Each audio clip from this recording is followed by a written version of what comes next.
പ്രിയപ്പെട്ടവരെ, കേരളത്തിലെ അമ്മ ദൈവങ്ങൾ, ഞാൻ ആ വാക്ക് ഉപയോഗിക്കാൻ കൂടുതൽ ഇഷ്ടപ്പെടുന്നു. മദർ ഗോഡസ് എന്ന് ഇംഗ്ലീഷിൽ അവർ പറയുന്നത് നമ്മുടെ അമ്മ ദൈവങ്ങൾ. നമ്മുടെ അമ്മ, അത് കാളിയാവാം, ലക്ഷ്മിയാവാം, സരസ്വതിയാവാം, നിങ്ങൾക്ക് ഇഷ്ടമുള്ള ഏത് രൂപവും ആവാം. പക്ഷെ അത് ആ എല്ലാ രൂപവും ഒരു രൂപമില്ലാത്ത ഒരു ചൈതന്യത്തിൻ്റെ, ആ പ്രഭാകത്തിൻ്റെ നിങ്ങൾക്കിഷ്ടമുള്ള രൂപം, അത് എന്തോ ആവട്ടെ, അമ്മ ദൈവം എന്നുള്ളത്. ഞാൻ ആ കേരളത്തിലെ സമ്പ്രദായം, ആ അമ്മ ദൈവത്തിൻ്റെ സമ്പ്രദായം, അതിനെപ്പറ്റി നമ്മൾ സംസാരിക്കുമ്പോൾ പല കാര്യങ്ങളും നമ്മൾ ചിന്തിക്കേണ്ടത്, ഒന്നാമതായിട്ട് ഇതിന് എത്ര പഴക്കമുണ്ട് എന്നുള്ളതാണ്. ഈ സമ്പ്രദായത്തിന് എത്ര പഴക്കമുണ്ട്? ഈ പഴക്കം എന്ന് പറയുമ്പോൾ എല്ലാവരും പറയും, ഏത് ക്ഷേത്രം കണ്ടാലും ആളുകൾ പറയും ഇത് 8-ാം നൂറ്റാണ്ട് മുതലുണ്ടായ ക്ഷേത്രമാണ്, എല്ലാം 8-ാം നൂറ്റാണ്ട് മുതലാണ്. അപ്പോൾ അതിൻ്റെ മുമ്പൊന്നും ഉണ്ടായിരുന്നില്ലേ? ഇവിടുത്തെ ആളുകൾക്കൊന്നും ഈശ്വരാരാധന ഉണ്ടായിരുന്നില്ലേ എന്നുള്ള ചോദ്യം വരുമ്പോൾ അതിൻ്റെ എന്താ വെച്ചാൽ, ഒരു ക്ഷേത്രത്തിൻ്റെ പഴക്കം നിശ്ചയിക്കുമ്പോൾ ആദ്യം നമ്മൾ ആ ക്ഷേത്രത്തിൽ മൂർത്തിയായിട്ട് ഇരിക്കുന്ന ആ ശിലയുടെ പഴക്കമാണ് ശരിക്ക് ആരാധനാ സമ്പ്രദായത്തിൻ്റെ പഴക്കം. അതിൻ്റെ പുറത്തൊക്കെയാണ് ക്ഷേത്രങ്ങൾ കെട്ടി വരുന്നത്. അകത്ത് നിന്ന് ഗർഭഗൃഹത്തിൻ്റെ ഉള്ളിലിരിക്കുന്ന ആ ശില ഫസ്റ്റ്, അതിൽ നിന്ന് പുറത്തൊക്കെയാണ് ക്ഷേത്രം ബിൽഡ് ഇങ്ങനെ വന്ന് പുറത്തെ ചുറ്റു വരെ എത്തുന്നത്. അതായത് നമ്മുടെ ആത്മാവിൽ നിന്ന് ഈ ശരീരം ഉണ്ടാവണ മാതിരിയാണ് ആ ക്ഷേത്രത്തിലെ ശിലയിൽ നിന്ന് ഈ ക്ഷേത്രം ഉണ്ടായി വരുന്നത്. അപ്പോൾ ക്ഷേത്രത്തിൻ്റെ പഴക്കം എന്ന് പറയുമ്പോൾ ചിലപ്പോൾ ഈ ചുറ്റിയ അമ്പലത്തിൻ്റെ പഴക്കമാണോ, അതോ ഈ നടുവിലിരിക്കുന്ന എന്താ പറയുക ശിലയുടെ പഴക്കമാണോ? ഈ ചോദ്യം ഒരുപാട് കാലമായിട്ട് ആളുകൾ ചോദിച്ചുകൊണ്ടിരുന്ന് അതിന് ഉത്തരം കിട്ടിയിട്ടുമുണ്ട്. അപ്പോൾ ആ ശിലയാണ് പഴക്കം, അല്ലെങ്കിൽ ആരാധനാ സമ്പ്രദായം എന്ന് പറയുന്നത് ആ ശിലയുടെ പഴക്കമാണ്. ആ ശില ആരവിടെ വെച്ചു, ആ ആൾ ഇതിനെ എങ്ങനെ ആരാധിച്ചു എന്നുള്ളതാണ്. അല്ലാണ്ട് ഈ പുറത്ത് കണ്ട ചുറ്റമ്പലത്തിൻ്റെ പഴക്കമല്ല. അത് എപ്പോഴും നമ്മുടെ ചരിത്രകാരന്മാർ തെറ്റിയിട്ടാണ് പറയാറ്. അപ്പം നമ്മൾ അന്വേഷിച്ച് പോകുമ്പോൾ ഈ പഴക്കം എവിടെ നിന്നുണ്ടായി? അപ്പോൾ നമ്മളൊരു ചോദ്യം ചോദിക്കും, ഇത് ഒരു ക്ഷേത്രത്തിലെ ആരാധന എപ്പോഴും താന്ത്രികമാണല്ലോ, ഏത് ക്ഷേത്രത്തിലും താന്ത്രികം തന്നെയാണ്. പക്ഷേ ഈ ക്ഷേത്രത്തിലുള്ള ആരാധന, ഈ താന്ത്രിക ആരാധന എവിടെ വെച്ച് ആരംഭിച്ചു? ഇത് തുടങ്ങിയത് വേദകാലത്താണോ? വേദകാലത്ത് ഇത് ഉണ്ടായിരുന്നുവോ? അതിനുള്ള എന്തെങ്കിലും എവിഡൻസ് നിങ്ങൾക്കുണ്ടോ? പാലിയോലിത്തിക് കാലത്ത് ഇതിൻ്റെ എവിഡൻസ് നിങ്ങളുടെ കയ്യിലുണ്ടോ? ഈ ചോദ്യങ്ങളൊക്കെ നമ്മൾ തന്നെ സ്വയം ചോദിക്കാൻ തുടങ്ങിയാലാണ് നമുക്കിതിനുള്ള ഉത്തരങ്ങൾ ശരിക്കും കിട്ടുള്ളൂ. അപ്പം ഞാൻ ആ ചരിത്രപരമായ രീതിയിലാണ് ഒരുപാട് റിസർച്ച് ചെയ്തിട്ടുള്ളത്. ആക്ച്വലി ഞാൻ ഒരുപാട് ക്ഷേത്രങ്ങൾ സന്ദർശിക്കുമ്പോഴൊക്കെ ഈ ഒരു രീതിയിലാണ് ഞാൻ സഞ്ചരിച്ചിട്ടുള്ളത്. വേറൊരു കാര്യം നമുക്ക് ആലോചിക്കേണ്ടി വരുന്നത് എന്താ വെച്ചാൽ, ഈ ആദി ദ്രാവിഡർ എന്ന് പറഞ്ഞിട്ട് തെക്കേ ഇന്ത്യയിൽ മുഴുവൻ വ്യാപിച്ച് കിടന്നിരുന്ന പഴയ ട്രൈബൽ സമൂഹത്തിൻ്റെ ആരാധനാ സമ്പ്രദായങ്ങളും ഈ വൈദിക സമ്പ്രദായവും ഇതും കൂടി നമുക്ക് ഇൻ്റഗ്രേറ്റ് ചെയ്യാൻ പറ്റുമോ? അത് തന്നെയാണോ ഇതിലേക്ക് പുരോഗമിച്ച് വന്നത്? ഈ ചോദ്യങ്ങളൊക്കെയാണ് നമ്മൾ ആക്ച്വലി നമ്മുടെ അമ്മ ദൈവത്തിൻ്റെ പഴക്കത്തെക്കുറിച്ച് ആലോചിക്കുമ്പോൾ ആദ്യം ചിന്തിക്കേണ്ടത്. ഇപ്പോൾ ഇത് നമ്മൾ ആലോചിച്ച് കഴിഞ്ഞാൽ ആദ്യം തന്നെ നമുക്ക് ആലോചിക്കാം, വേദത്തിൽ ഇവിടുത്തെ ഒരുപാട് കാവുകൾ വനദുർഗയാണ്. എല്ലായിടത്തും വനത്തിലിരിക്കുന്ന ദുർഗയാണ്, കാവുകളിലിരിക്കുന്ന ദുർഗ എന്ന് പറയുന്നത് ശരിക്കും കാളിയായാലും ദുർഗയായാലും എല്ലാം വനദുർഗകളാണ്. കാട്ടിൻ്റെ നടുവിൽ ഇനിയിപ്പോൾ അഥവാ കാടില്ലാച്ചാൽ നടുക്കിൽ തുറന്ന ഒരു ഇതൊട്ട് ശരിക്കും പ്രകൃതി മഴയും വെയിലും എല്ലാം കൊള്ളുന്ന ആ പ്രകൃതിയോട് ചേർന്നിരിക്കുന്ന വനദുർഗയാണ്. ഇതിനെ പറ്റിയിട്ട് വേദത്തിൽ എന്താ പറയുന്നത്? ആരണ്യാനി. ആ ദേവിയുടെ പേര് ആരണ്യാനി, ആരണ്യത്തിലിരിക്കുന്നതാണ്. അതാണ് നമ്മുടെ വനദുർഗ. അപ്പം കാവ്, കേരളത്തിലെ കാവ് എന്ന് പറഞ്ഞാൽ കേരളം പണ്ട് കാട് മൂടിക്കിടന്ന സ്ഥലം തന്നെയാണ്. ഇതിൻ്റെ ഉള്ളിൽ ഇവിടുത്തെ ആദ്യകാലത്തെ മനുഷ്യരെ ആരാധിച്ചിരുന്നത് തന്നെയാണ് ഈ ആരണ്യാനി. വേദകാലത്ത് പറയണതും ട്രൈബൽസ് പറയണതും ഒക്കെ ഒന്നിനെ തന്നെയാണ്. പേരിലേശം അവരവരുടെ ഭാഷ അനുസരിച്ച് വ്യത്യാസപ്പെടുമായിരിക്കും, പക്ഷേ ആ ചൈതന്യം ഒന്ന് തന്നെയാണ് എന്നുള്ളതാണ് നമുക്ക് ആദ്യം കിട്ടുന്ന ഉത്തരം. പിന്നെ ഇവരുടെ ഈ ആദിദ്രാവിഡർക്ക് എല്ലാം ഒരു ടോട്ടം ട്രീ ഉണ്ടാവും, ഒരു മരം അവരുടെ ടോട്ടമായിട്ട്. ഇപ്പോൾ ഇൻഡസ് വാലി സിവിലൈസേഷനിൽ ഒരു അശ്വത്ഥം, ഒരാലിൻ്റെ മുകളിലാണ്, ആ വൃക്ഷത്തിൻ്റെ മുകളിലാണ് ഈ സരസ്വതി നാല് ഭാഗത്ത് ഇങ്ങനെ 7 സപ്തമാതൃകകൾ മുമ്പിൽ നിൽക്കുന്ന ആ സീൽ, അതിനെ സപ്തമാതൃകാ സീൽ തന്നെയാണ് വിളിക്കുന്നത്. ആ നടുവിലത്തെ മരത്തിൻ്റെ മുകളിൽ, അശ്വത്ഥത്തിൻ്റെ മുകളിൽ നിൽക്കുന്നതാണ് നടുക്കലെ ദേവി. അത് അശ്വത്ഥം എന്ന് പറയുന്നത് ആക്ച്വലി നമുക്കറിയാം വിഷ്ണുവിനും ശിവനും ഒക്കെ അശ്വത്ഥം പ്രധാനം തന്നെയാണ്. ആൻഡ് സരസ്വതിക്കും അശ്വത്ഥം പ്രധാനമാണ്. അപ്പോൾ ആ ദേവീനെ അങ്ങനെയാണ് ആസ്കോ പർപ്പിള അടക്കം എല്ലാവരും അത് സരസ്വതി ആണ് നടുക്കലെ സപ്തമാതൃകകളോടുകൂടി നിൽക്കുന്നത് എന്നാണ് പറഞ്ഞത്. അപ്പോൾ സപ്തമാതൃകകളെക്കുറിച്ച് BC 3500 ആ കാലത്ത് അറിയാം. നമ്മളിപ്പോൾ പുതുതായിട്ട് അറിയണതല്ല, നമ്മളറിയുന്നത് പുതുതായിട്ടാവാം, പക്ഷെ നമ്മുടെ സമൂഹം അറിഞ്ഞിട്ടുള്ളത് ആ കാലം മുതലേ അറിയാം. അപ്പോൾ പഴക്കമാണ് ഞാൻ പറയുന്നത് ഇതിൻ്റെ. ഇപ്പോൾ കേരളത്തിലാണെങ്കിൽ രാജാക്കന്മാർക്ക് ഓരോ ടോട്ടം ട്രീ ഉണ്ടാവും. നമ്മൾ ചേര നാട്ടിലെ ആളുകളാണ്. ചേരന് 3 ടോട്ടം ട്രീ ഉണ്ട്. ഒന്ന് പുന്നയാണ്, ഞങ്ങൾ പുന്നയൂർക്കുളത്തുകാരാണ്. പുന്നയൂർക്കുളത്ത് നിന്ന് വരുമ്പോൾ പുന്നയാണ് അവിടുത്തെ ചേരൻ്റെ ടോട്ടം ട്രീ. അതായത് രാജാവ് സുഖമായി സന്തോഷമായിട്ട് സ്ട്രെസ്സൊന്നും ഇല്ലാതെ ഇരിക്കണ സ്ഥലമാണ് പുന്നയുടെ ആ ഏരിയയിൽ. കടപ്പുറം നിങ്ങൾ നോക്കിക്കഴിഞ്ഞാൽ പുന്നത്തൂര്, പുന്നയൂർക്കുളം, വെറും കുറേ ഉണ്ട്. പുന്നകളങ്ങനെ കിടക്കുകയാണ്. ചേരൻ്റെ കടലോര ഭൂമി അവരുടെ സുഖമായിട്ടിരിക്കണം, അവിടെയാണ് ടോട്ടം ട്രീ. ഇനി അവർ വാകയൂർ പെരുംതുറൈ എന്ന് പറഞ്ഞാൽ ഏതാ?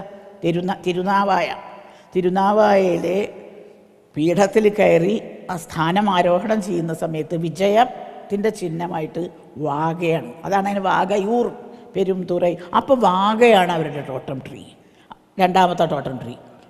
പിന്നെ ഇവർക്ക് പ്രധാനപ്പെട്ട ഒരു ടോട്ടം ട്രീ പനയാണ്. പഴയ സീലുകളിലൊക്കെ ചേരന് പനയാണ്. പന എന്ന് പറഞ്ഞാൽ സാലവൃക്ഷം അല്ലേ? ഈ പന വേറൊരാൾക്കും കൂടിയേ ഉള്ളൂ ടോട്ടമായിട്ട്. ആർക്കാ? ബലരാമന്. കേരളത്തിലെ ചേരനും ബലരാമനും പനയാണ്. അത് അവരുടെ പനയോലയിൽ വിദ്യ പഠിപ്പിക്കുമ്പോഴത്തെ ടോട്ടം ട്രീ ആണ് പന. അപ്പോൾ 3 ടോട്ടം ട്രീ ഉണ്ട് ചേരന്. അപ്പം നമ്മൾ അതിൻ്റെ കൂടെ ഓഫ് കോഴ്സ് മറ്റ് ആരാധനാലയങ്ങളിലുള്ള അശ്വത്വം കൂടി ഉണ്ടായിരുന്നിരിക്കാം. അത് നമുക്ക് അതിൽ നമ്മളുടെ സീലൊന്നും അത് കാണുന്നില്ല. അപ്പോൾ ഇത് IBC മുതൽ തന്നെ ഈ ടോട്ടം ട്രീ വയ്ക്കുക എന്നുള്ള ആദിദ്രാവിഡൻ്റെ ആ സമ്പ്രദായം ഉണ്ട്. വൃക്ഷങ്ങളെ ആരാധിക്കുക എന്നുള്ള സമ്പ്രദായമുണ്ട്. ആരണ്യകത്തിലിരിക്കുന്ന വനദുർഗയെ ആരാധിക്കുക എന്നുള്ള സമ്പ്രദായമുണ്ട്. ഈ വൃക്ഷത്തിൻ്റെ താഴെയാണ് ഇവർ ഈ വിഗ്രഹം, അല്ലെങ്കിൽ വിഗ്രഹം എന്ന് പറയാൻ പറ്റില്ല, ഒരു ശില, ഒന്നുകിലൊരു ലിംഗരൂപത്തിലോ അല്ലെങ്കിൽ ഒരു ട്രയാങ്കുലറായിട്ടുള്ള ഒരു ശില ഇതിൻ്റെ താഴെ വയ്ക്കുക. ഇതിനെ സാമിക്കല്ല് എന്നാണ് കൊങ്ങ് ചേരന്മാരുടെ നാട്ടിലൊക്കെ സാമിക്കല്ല് വെച്ചാൽ ഈശ്വരശില അല്ലേ, അത് വയ്ക്കും ഇതിൻ്റെ ചോട്ടിൽ. ഞാൻ സിമ്പിളായിട്ട് പറയണം, എനിക്ക് കുറേ ഇങ്ങനെ പറയണ്ടാച്ചിട്ട് പറയാൻ കേട്ടോ. ഇങ്ങനെ മരത്തിൻ്റെ ചോട്ടിൽ ഒരു ശില വെച്ചു. ക്ഷേത്രം ഉണ്ടായി വരുന്ന രീതിയിലാണ്. മരത്തിനെ ആരാധിച്ചു, മരത്തിൻ്റെ ചോട്ടിലൊരു ശില വെച്ചു, പിന്നെ അതിൻ്റെ ചുറ്റും ഒരു വേദി കെട്ടി, ഒരു പ്ലാറ്റ്ഫോം പോലെ ഒരു വേദി. അത് ചതുരാവാം, വൃത്താവാം. ദ്രാവിഡത് അധികം വൃത്താണ്. ചതുരം അതിൻ്റെ പുറത്തേക്കേ വരുള്ളൂ. ആദ്യം വൃത്താണ്, ചതുരം അപ്പുറത്ത് ചതുരമായിട്ട് വരും. ഇങ്ങനൊരു വേദി കെട്ടി ഇങ്ങനെ ആരാധിച്ചു. ഈ രീതിയിൽ കുറേ കാലം കഴിഞ്ഞപ്പോൾ, അപ്പോൾ ഇങ്ങനെയുള്ള സ്ഥലങ്ങളിലൊക്കെ ഈ ശിലകൾ പഴക്കം നോക്കിയപ്പോൾ ശിലയുടെ പഴക്കം പ്രീ കാമ്പിയൻ ഏജാണ്. പ്രീ കാമ്പിയൻ എന്ന് പറഞ്ഞാൽ 600 മില്യൺ വർഷം മുമ്പുള്ള ശിലയാണ് ഇരിക്കുന്നത്. അപ്പോൾ വെച്ച ഒരു 600 മില്യൺ വർഷം മുമ്പുള്ളവരാണോ എന്ന് നമുക്കറിയില്ല. അത്രയും പഴക്കമുള്ള ശില ഒരാളവിടെ കൊണ്ടു വെച്ചാൽ ആരെങ്കിലും ഒരാൾ വെക്കണമല്ലോ, എന്നാലും അത് വരും. അതറിയില്ല. പക്ഷേ എന്നാലും പഴക്കം വളരെ വളരെ പഴയതാണ് എന്നുള്ള കാര്യം അറിഞ്ഞു. അങ്ങനെ ഇരിക്കുമ്പോഴാണ് ഈ പുരാവസ്തു ഗവേഷകർ മധ്യപ്രദേശിലെ കൈമൂർ താഴ്വര അവിടെ ഒരു പ്രത്യേക സാധനം കണ്ടെത്തി. ഒരു പാലിയോലിത്തിക് മെഗാലിത്ത്, ഒരു 85 സെൻറ്റിമീറ്റർ വ്യാസമുള്ള ഒരു വൃത്താകൃതിയിലുള്ളൊരു വേദി. അതിൻ്റെ മുകളിൽ ത്രികോണാകൃതിയിലൊരു കല്ല്. അത് അമ്മദൈവമാണ് ത്രികോണാകൃതിയിലുള്ള കല്ല്. കാലം ആലോചിക്കണം. ഇത് വേദിക്ക് 11,000, അപ്പോൾ 11,000 വർഷം പഴക്കമുണ്ട് ഈ വേദിക്ക്. ഈ കല്ലിന് ഇവർ പഴക്കം അസസ് ചെയ്തപ്പോൾ 30,000 മുതൽ 40,000 വർഷം പഴക്കമുണ്ട്. അപ്പോൾ ഒരു വൃക്ഷത്തിൽ നിന്ന് ഒരു കല്ലുമ്പിലേക്ക് ആവാൻ 30,000 40,000 വർഷം പഴക്കമുണ്ട്. വേദി കെട്ടാൻ പിന്നെയും കാലം കഴിഞ്ഞു, 11,000 വർഷം പഴക്കമേ ഉള്ളൂ. ഞാൻ നേരത്തെ പറഞ്ഞത് നടുക്കുന്ന് ഇങ്ങടാണ് വികസിച്ചത് എന്ന് ഞാൻ പറഞ്ഞത് അതുകൊണ്ടാണ്. നടുക്കിൽ വെച്ച ആ ത്രികോണാകൃതിയിലുള്ള അമ്മ ദൈവത്തിൽ നിന്ന് ഒരു വേദിയിലേക്ക് പുറത്തേക്ക് ഇതിങ്ങനെ വികസിച്ച് വരികയാണ്. അപ്പോൾ ഈ കല്ലിൻ്റെ മുകളിൽ പോയി പരീക്ഷണമൊക്കെ നടത്തുന്ന കെനോയർ എന്ന് പറഞ്ഞ ഗവേഷകരാണ് ഇത് പരീക്ഷണം നടത്തുന്നത്. അവരോട് ആ മധ്യപ്രദേശത്തിലെ കോളികൾ എന്നാണ് അവർ പറയുന്നത്, കോളുകൾ അല്ലെങ്കിൽ കോളിയർ എന്ന് പറയുന്ന ആദിവാസി ട്രൈബൽസ് ചോദിച്ചു, അയ്യോ നിങ്ങൾ അതൊന്നും പോയി തൊടല്ലേ, അതിനൊന്നും പോയി നശിപ്പിക്കല്ലേ, അത് ഞങ്ങളുടെ കാളിമാണ്. ഈ കല്ലിനെ അവർ വിളിച്ചിരുന്നത് കാളിമ എന്നാണ്. കാളിയുടെ പഴക്കം എവിടേക്ക് പോകുന്നു എന്നാണ്. നമ്മൾ കാലത്തിനെ അളക്കുന്നുണ്ട്, ഗ്രഹവും നക്ഷത്രവും ഒക്കെ വെച്ചിട്ട് മനുഷ്യൻ കാലത്തിനെ അളക്കുന്നുണ്ട് എന്ന് പറഞ്ഞാൽ ഞങ്ങളാണ് കാലത്തിനെ ആദ്യം അളന്നത് എന്ന് പറയുന്ന ആൾക്കാരാണ് മനുഷ്യർ. പക്ഷെ ശരിക്കും നോക്കിയാൽ നമ്മളാണോ കാലത്തിനെ അളക്കുന്നത്? ഒരു കാലം നമ്മളെ അളക്കുകയാണോ? ചോദ്യമാണ്. കാലത്തിനെ നമ്മൾ അളക്കുക എന്ന് പറയണത് ശരിയാണോ? നമുക്ക് പറ്റുന്നുണ്ടോ? 120 കൊല്ലം ജീവനുള്ള ഒരു മനുഷ്യന് എത്ര കാലം അളക്കാം? അതിലധികം നമുക്ക് ജീവനില്ല. എന്നാൽ ഈ പരമ്പരയായിട്ടുള്ള ഗുരുക്കന്മാർ 120 പിന്നാക്കം പോയ, എന്നിട്ട് ആദ്യത്തെ കാലം അളന്നവനേക്കാൾ മുമ്പ് എന്താ ഉണ്ടായിരുന്നു? കാളി അതിൻ്റെയും മുമ്പുള്ളതാണ്. എല്ലാവരെയും അളക്കുന്ന ആ വസ്തുവാണ് കാളി. അപ്പോൾ അതിന് കാലം എന്നുള്ളതിൻ്റെ സ്ത്രീലിംഗമായ കാളി കാലത്തെയും കാലത്തിൽ ജീവിക്കുന്ന നമ്മളെയും കാലത്തിനെ അളക്കണു എന്ന് അഭിമാനിക്കുന്ന നമ്മളെയും അളക്കുന്ന വേറൊരാണ്. അപ്പോൾ ഈ പറഞ്ഞ കണക്ക് 30,000 40,000 എന്നൊക്കെ പറഞ്ഞ കണക്കിൻ്റെയൊക്കെ അപ്പുറത്തേക്ക് കാലാതീതമായ കണക്കിലേക്കാണ് ഈ അമ്മ ദൈവങ്ങൾ നമ്മളെ പഴക്കം കൊണ്ട് കൊണ്ടുപോകുന്നത്. ഞാൻ അറിഞ്ഞു എന്ന് പറയുന്ന ഒരാളെ സംബന്ധിച്ചിടത്തോളം ശരിക്കൊന്നും അറിഞ്ഞിട്ടില്ല എന്നുള്ളതും കൂടിയും അവിടെ വരുന്നുണ്ട്. കാരണം അത്രയും കാലാതീതമായ ഒന്നിനെ ഈ കാലത്തിൻ്റെ ഒരു ചെറിയ കണത്തിലിരിക്കുന്ന ഇവിടെയൊക്കെ ഞാൻ ശരിക്കും പറയാച്ചാൽ ഈ സംഗതിയിലേക്കൊക്കെ പോകുമ്പോഴാണ് അനന്തമജ്ഞാതം അവർണ്ണനീയം ഈ ലോകഗോളം തിരിയുന്ന മാർഗം അതിങ്കൽ എങ്ങാണ്ടൊരിടത്തിരുന്നു നോക്കുന്ന മർത്യൻ കഥ എന്തു കണ്ടു എന്ന് എൻ്റെ ഗുരു എഴുതിയതിൻ്റെ അർത്ഥം എനിക്ക് ഈ തരം സംഗതികളിൽ കൂടെ പോകുമ്പോഴൊക്കെ മനസ്സിലാവാറുണ്ട്. അതാണ് സത്യം. നമുക്കൊന്നും അറിയില്ല, എന്നാലും നമുക്കറിയാവുന്ന സാധനങ്ങൾ നമ്മൾ അടുത്ത തലമുറയ്ക്ക് വേണ്ടി എന്തെങ്കിലും പകരണു എന്ന് മാത്രം വിചാരിച്ചാൽ മതി എന്നുള്ളതാണ് ആ പാഠം. പിന്നെ അലഹബാദിൽ ഇവർക്ക് ഇതേപോലെ ഒരു ശില കിട്ടി. അതിന് 20,000 ബിഫോർ ക്രൈസ്റ്റാണ് അത്ര പഴക്കം. ഇവരൊക്കെ അളന്ന് നോക്കുകയാണ് ഇതിനെത്ര പഴക്കമുണ്ട്, എത്ര പഴക്കമുണ്ട്. പഴക്കാൻ നിശ്ചയിക്കാൻ പറ്റാത്തതാണെങ്കിലും പഴക്കളന്ന് നോക്കുകയാണ്. അങ്ങനെ അതേമാതിരി വേറൊരാൾ എഡ്ഗർ തേഴ്സ്റ്റൺ, അദ്ദേഹം വളരെയധികം വേദത്തിൽ ഈ ചക്രം വൃത്തം എന്നൊക്കെ പറയുന്ന സാധനം ഇവിടുത്തെ മലയറയന്മാർ, തിരുവിതാംകൂറിലെ മലയറയന്മാർ തുമുലി ഉണ്ടാക്കുന്നതും ഒരേ മാതിരിയാണ്. അതായത് ഇപ്പം നേരത്തെയും പറഞ്ഞു ആരണ്യാനീന വനദുർഗ ആണെന്നുള്ളത്, ഭാഷയിൽ അതേമാതിരിയാണ്. വേദത്തിലെ ചക്രം തന്നെയാണ് ഇവർ ക്ഷേത്രരൂപത്തിൽ തുമുലിയായിട്ട് നടുവിലൊരു സാമിക്കല്ലുണ്ടാവും, ചുറ്റും തുമുലി വയ്ക്കും. എഡ്ഗർ തേഴ്സ്റ്റൺ ആക്ച്വലി ഒരു തുമുലിയുടെ കംപ്ലീറ്റ് സ്ട്രക്ചർ പറഞ്ഞിട്ടുണ്ട്. അദ്ദേഹം പറയണ ഏറ്റവും ഇത് വെച്ചിട്ടുണ്ട്, സാമിക്കല്ലുണ്ട്, അതിൻ്റെ പുറത്ത് ആദ്യത്തെ ലെയറിൽ 24 മെഗാലിത്ത് ഉണ്ട്. 24 മെഗാലിത്ത്. ഇതിൻ്റെ ഉള്ളിൽ 16 എണ്ണം ഉണ്ട്. അതിൻ്റെ ഉള്ളിൽ 8, അതിൻ്റെ ഉള്ളിൽ 4. ആ 4 എണ്ണം വെച്ചതിൽ ഒരു വാതിൽ പോലെ, ഗുഹട വാതിൽ പോലെ ഉണ്ടാക്കി അതിൻ്റെ ഉള്ളിൽ ഒരു മെഗാലിത്തും വെച്ചിട്ടുണ്ട്. അപ്പം ഇത് വാസ്തവത്തിൽ വൃക്ഷച്ചോട്ടിൽ നിന്ന് ക്ഷേത്രത്തിലേക്ക് മാറിക്കൊണ്ടിരിക്കുന്ന ഫസ്റ്റ് സ്ട്രക്ചറാണ്. വൃക്ഷച്ചുവട്ടിൽ ഇങ്ങനെ ഇരിക്കുന്ന വനദുർഗയെ അല്ലെങ്കിൽ എനി ഗോഡ് ഫോം അതിനെ ഒരു ക്ഷേത്ര രൂപത്തിൽ റൂഫുള്ള ഒരു ഡോൾമൻ്റെ രൂപത്തിലേക്ക് ആക്കിക്കൊണ്ടുവരുന്ന ആദ്യത്തെ ക്ഷേത്ര സ്ട്രക്ചറാണ്. ഇതിലെന്താ 24 എന്താ? ഒരു ദിനവൃത്തമാണ്. 24 മണിക്കൂറുള്ള ഒരു ദിനവൃത്തം, അതാണ് 24 മെഗാലിത്ത്. അതിൻ്റെ ഉള്ളിൽ കാണുന്ന 16 മെഗാലിത്ത് ചന്ദ്രവൃത്തം.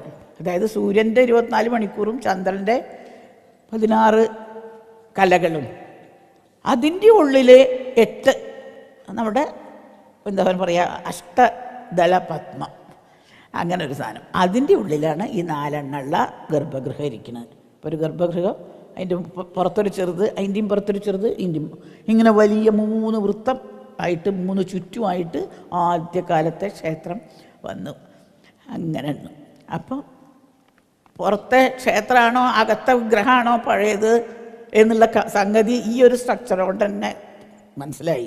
അപ്പോൾ പിന്നെ ഇപ്പം കാണുന്ന ക്ഷേത്രങ്ങൾ പിന്നെ ഈ 8-ാം നൂറ്റാണ്ടിലൊക്കെ ഒന്നാമത്തെ കാര്യം ഈ പുറത്തുള്ള ഭാഗങ്ങളൊക്കെ എത്രയോ പ്രാവശ്യം പുതുക്കിപ്പണിത് പുനർനിർമ്മിതി ഇപ്പോഴും നിർമ്മിതി ചെയ്തുകൊണ്ടിരിക്കുക. അപ്പം അതല്ല പഴക്കം. അതിപ്പോൾ ഇന്ന് പുനർനിർമ്മിതി ചെയ്തതും ഇന്നത്തെ പഴക്കം ഉണ്ടാവുള്ളൂ ഇതിന്.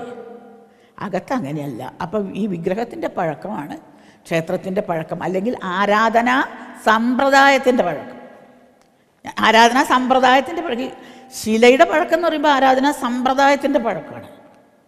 ഇതാണ് നമ്മൾ ആദ്യം മനസ്സിലാക്കേണ്ട ഒരു സാധനം. പിന്നെ ഇതുപോലെയാണ് നമ്മുടെ ഫിലോസഫിയും വരുന്നത്. അകുലമായ ശിവൻ്റെ അഗ്നി, അതിന്ന് കുലമായിട്ടുള്ള ശക്തിയുടെ ഇത് പ്രസരം വരുന്നതും അകത്തുനിന്ന് പുറത്തേക്കാണ്. ഈ അകത്തുനിന്ന് പുറത്തേക്കുള്ള പ്രസരം തന്നെയാണ് ക്ഷേത്ര നിർമ്മിതിയിലും നമ്മൾ കൊണ്ടുവരുന്നത്. നമ്മുടെ ഫിലോസഫിയും നമ്മുടെ മെത്തേഡ്സും എങ്ങനെ പരസ്പരം ചേർന്നിരിക്കുന്നു എന്നുള്ളതാണ്. വെറുതെ എന്തെങ്കിലും പറയുക അതല്ല. ആ ഫിലോസഫിയിൽ എന്ത് പറഞ്ഞുവോ അത് തന്നെ ക്ഷേത്രത്തിലും ആരാധനാ സമ്പ്രദായത്തിലും ഒക്കെ നമുക്ക് കാണാൻ കഴിയും. ഇങ്ങനെയുള്ളൊരു സിസ്റ്റം വേറെ എവിടെയും കാണില്ല എന്നുള്ളതാണ് അതിൻ്റെ പ്രത്യേകത. ഇന്ത്യയിൽ മാത്രം തന്നെ ഇതുള്ളൂ, വേറെ എവിടെയില്ല. ഞാനതിനെ സത്യം പറഞ്ഞാൽ ഞാനിങ്ങനെ കേരളം അങ്ങനെ ഇന്ന രാജ്യം എന്ന് പറഞ്ഞാൽ നോക്കില്ല. കാരണം എന്താണെന്ന് വെച്ചാൽ ഇന്ത്യയിലെ എല്ലാ ആരാധനാ സമ്പ്രദായത്തിനും ഒരു ഏകദാനത എന്ന് പറയാം, ഒരു സെയിം പാറ്റേൺ, ഒരു സ്റ്റൈലുണ്ട്. അത് കേരളത്തിലായാലും ശരി, കിഴക്കേ ഇന്ത്യയിലായാലും ശരി, പടിഞ്ഞാറേ ഇന്ത്യയിലായാലും ശരി, ഉത്തരേന്ത്യയിലായാലും ശരി, ഉള്ളിലേക്ക് നോക്കും തോറും ആ പ്രിൻസിപ്പിൾ സെയിമാണ്. അവിടെ ഒരു അദ്വൈതമാണ് ഞാൻ ദർശിക്കുന്നത്. അതുകൊണ്ടാണ് ഞാൻ ആദ്യം തന്നെ ഈ ഒരു പഴക്കത്തിൻ്റെ കാര്യത്തിൽ കൂടെ വന്നത്. ഇപ്പോൾ രാമാനന്ദ് ആ 12 കാളികളെ കുറിച്ചെല്ലാം പറഞ്ഞു കഴിഞ്ഞ് കാണുമല്ലോ. അപ്പോൾ നമ്മൾ ഇനി അതിനെപ്പറ്റി അധികം പറയേണ്ട ആവശ്യമില്ല. ഞാൻ ഈ കേരളത്തിലത്തെ കാവുകളെക്കുറിച്ച് മാത്രം കോൺസെൻട്രേറ്റ് ചെയ്യാം. കാരണം മറ്റേത് നമ്മൾ ഒരുപാട് ഞാൻ ഉണ്ടായിരുന്നില്ല അവിടെ, പക്ഷേ എനിക്കറിയാം എന്തൊക്കെ പറഞ്ഞിട്ടുണ്ടാവുമെന്ന്. അതുകൊണ്ട് ഞാൻ പറയാം, അത് ഇനി രണ്ടാമത് പറയേണ്ട ആവശ്യമില്ല. നമ്മൾ കേരളത്തിലേക്ക് കോൺസെൻട്രേറ്റ് ചെയ്ത് നോക്കുക. കേരളത്തിലെ കാവുകളിലെ ആരാധന എല്ലാവർക്കും അറിയാവുന്ന കാര്യങ്ങൾ, ഉത്തമം മധമം മധ്യമം എന്നൊക്കെ പലതുണ്ട്. അത് ക്ഷേത്രത്തിൻ്റെ ഗുണം വെച്ചിട്ടല്ല, ചെയ്യുന്ന ആളുടെ ഗുണം വെച്ചിട്ടാണ്. ഉത്തമനായിട്ടുള്ള ഒരാളാണെങ്കിൽ ഉത്തമാരാധന ചെയ്യും, മധ്യമനായിട്ടുള്ള ഒരാളാണെങ്കിൽ മധ്യമാരാധന ചെയ്യും, അധമനായിട്ടുള്ള ഒരാളാണെങ്കിൽ അധമാരാധന ചെയ്യും. അതിൻ്റെ അർത്ഥം നമ്മുടെ ഗുണമാണ് പറയണത്. സാത്വികനാണോ രാജസിക്കാണോ താമസിക്കാണോ എന്നുള്ളതാണ് ഈ ഗുണത്തിൻ്റെ കാര്യം. അല്ലാണ്ട് അധമൻ ചീത്ത ആൾ വെച്ചിട്ട് അർത്ഥമല്ല, താമസിക്ക് ഗുണം അധികമുള്ള ആൾ. അങ്ങനെയാണ് ഇവിടുത്തെ ആരാധനകളൊക്കെ. അപ്പോൾ ഇന്നതാണ് നല്ലതെന്നോ ഇന്നതേ ചെയ്യാവൂ എന്നുള്ളതല്ല. ഇന്നത് ഇന്ന ആൾ ചെയ്യുന്നുണ്ടെങ്കിൽ ആ ആൾ ഇന്ന ഗുണമുള്ളവനായിരിക്കും എന്നുള്ളതാണ് ഇൻഫറൻസ്. ഞാൻ ഇന്നതാണ് ചെയ്യുന്നതെങ്കിൽ എൻ്റെ ഗുണം സാത്വികാണോ രാജസിക്കാണോ താമസിക്കാണോ എന്ന് മറ്റൊരാൾക്ക് അസസ് ചെയ്യാൻ മാത്രമേ ഉള്ളൂ. അല്ലാണ്ട് വേറെ ഒന്നും അവിടെ വരുന്നില്ല അതിൽ. ഇപ്പോൾ ഈ സപ്തമാതൃകകളെക്കുറിച്ച് പറയുമ്പോൾ തന്നെ അവരെ എനിക്ക് പറയാ വെച്ചാൽ ഈ രൂപങ്ങളൊക്കെ സ്ഥൂല രൂപങ്ങളാണല്ലോ, ഒക്കെ ശരീര അടിസ്ഥാനമായിട്ടുള്ള വാഹനം എന്നത് അതൊക്കെ സ്ഥൂല രൂപങ്ങൾ. എനിക്ക് വാസ്തവം പറയുകയാണെങ്കിൽ അത് ശില്പികളാണ് ആ രൂപങ്ങൾ ഉണ്ടാക്കിയവർ. ശില്പികൾക്ക് അവർ കലാകാരന്മാരാണ്. ഒരു ശില്പം കൊത്തുമ്പോൾ അവരതിൻ്റെ രൂപം എങ്ങനെ ഇരിക്കണം, അതിൻ്റെ കയ്യിൽ എന്തൊക്കെ ഉണ്ടാവണം, എങ്ങനെ അത് നിശ്ചയിച്ചിട്ടുള്ളത് ശില്പികളാണ്. ദൈവം നിശ്ചയിച്ചതല്ല. ഞാൻ ചക്രം പിടിച്ച വിഷ്ണുവാണ് ദൈവം നിശ്ചയിച്ചതല്ല, ശില്പി നിശ്ചയിച്ചതാണ്. ഇന്ന കയ്യിൽ ഇന്നത് ഇന്ന കയ്യിൽ ഇന്നത്. ശില്പിക്കൊരു നിശ്ചയമുണ്ട്. ഇക്കണോഗ്രാഫിയിൽ അത് വെച്ചിട്ട് ഐഡൻറ്റിഫൈ ചെയ്യാനാണ് അവരത് ചെയ്തിരിക്കുന്നത്. ഇങ്ങനെയുള്ള ചിത്രങ്ങളിലാണ് ഈ സപ്തമാതൃകകളുടെ രൂപം വരുന്നത്. അഭിനവഗുപ്തനെയൊക്കെ സംബന്ധിച്ചിടത്തോളം അവർ ഫിലോസഫിക്കലായിട്ട് അതിനെ വളരെയധികം പറഞ്ഞിട്ടുള്ള ആൾക്കാരാണ്. അവർ ബ്രഹ്മാണി എന്ന് പറഞ്ഞ ബുദ്ധിയാണ്, ബുദ്ധി കൂടുതലുള്ള ആളുകൾ ബുദ്ധിയുടെ പുഷ്പം, നിശ്ചയ പുഷ്പമാണ്. അത് ഹൃത്തിൽ തന്നെയാണ്. ആ ഹൃത്ത് തന്നെയാണ് സമർപ്പിക്കുന്നത്. എൻ്റെ ഹൃദയകമലം അതിലാണ് ഇരിക്കുന്നത്, അതാണ് സമർപ്പിക്കുന്നത്. അതുപോലെ ഓരോന്നിനും മഹേശ്വരി അഹങ്കാരമാണ് സമർപ്പിക്കുന്നത്. കൗമാരി മനസ്സ്, അതിൻ്റെ വികല്പങ്ങളാണ് സമർപ്പിക്കുന്നത്. വൈഷ്ണവി ശ്രോത്രം, നാദപുഷ്പമാണ് സമർപ്പിക്കുന്നത്. നാദപുഷ്പം സമർപ്പിക്കുന്ന ഒരു ദേവി വൈഷ്ണവി ആവും എന്നുള്ള ആ രീതിയിലാണ് അത് പോണത്. പിന്നെ വാരാഹി ത്വക്കാണ്, സ്പർശം, അല്ലാണ്ട് ഈ രൂപമല്ല. അതാ ഗുണമാണ്. അതിൻ്റെ ഓരോന്നിനൊരു ഗുണമാണ്. അതിൽ ഇന്ദ്രാണിക്ക് ദൃഷ്ടി, രൂപമാണ് സമർപ്പിക്കേണ്ടത്. നമ്മുടെ രൂപത്തിലുള്ള ഞാൻ സുന്ദരനാണ്, സുന്ദരിയാണ് എന്നൊക്കെയുള്ള ആ ഭാവങ്ങളൊക്കെ ഇല്ലേ, അതൊക്കെയാണ്. ചാമുണ്ടയ്ക്ക് ജിഹ്വയാണ്, നാവ് അഗ്നിയാണ്. അഗ്നിർവൈവാക്ക്, അഗ്നി പോലെയാണ് ചാമുണ്ട, അതാണ് വാക്കാണ്. അപ്പം രസം, വാക്കിന് രസവും ഉണ്ടല്ലോ. മഹാലക്ഷ്മിക്ക് നാസ, ഗന്ധം. ഇങ്ങനെ ഈ സാധനങ്ങളൊക്കെ ഈ ശരീരത്തിലുള്ള ഇന്ദ്രിയങ്ങളെ മുഴുവനും സമർപ്പിച്ചാലേ നമ്മൾ അതീന്ദ്രിയാവാൻ പറ്റുള്ളൂ.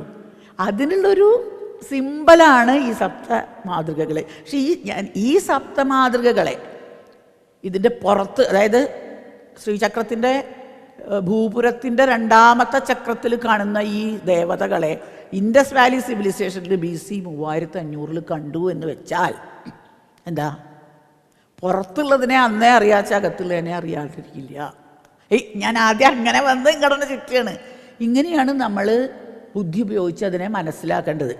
അതുകൊണ്ടാണ് അഭിനവഗുപ്തൻ ഇങ്ങനൊരു വാക്ക് പറഞ്ഞത് അവരെ, ആ സപ്തമാതൃകകളോട്, സതതോത്ഥായിനികളായിട്ട് എൻ്റെ ശരീരത്തിലിരുന്നിട്ട് ചക്രദേവതമാരായിട്ട് സകല ജീവനിലും ഇരിക്കുന്ന സ്പന്ദപ്രകാശമായിട്ട്, അതിൻ്റെ സാരമായിട്ട് വിളങ്ങി എന്നെ എല്ലാ അനുഭവങ്ങളും എനിക്ക് തരുന്നവരെ. ഏതനുഭവങ്ങൾ? ഇന്ദ്രിയാനുഭവം മാത്രമല്ല, പ്രതിഭയുടെ ആസ്വാദനം, പ്രതിഭയുടെ ആസ്വാദന രസം. ഒരു കവിത എഴുതുക, ഒരു ശില്പം കൊത്തുക, ഒരുപാട് കലകളുണ്ട് ഇവിടെ. ആ കലകളുടെയൊക്കെ ആസ്വാദന രസം എനിക്ക് അനുഭവമാക്കി തരുന്നവരെ എന്നാണ് വിളിക്കണവരെ.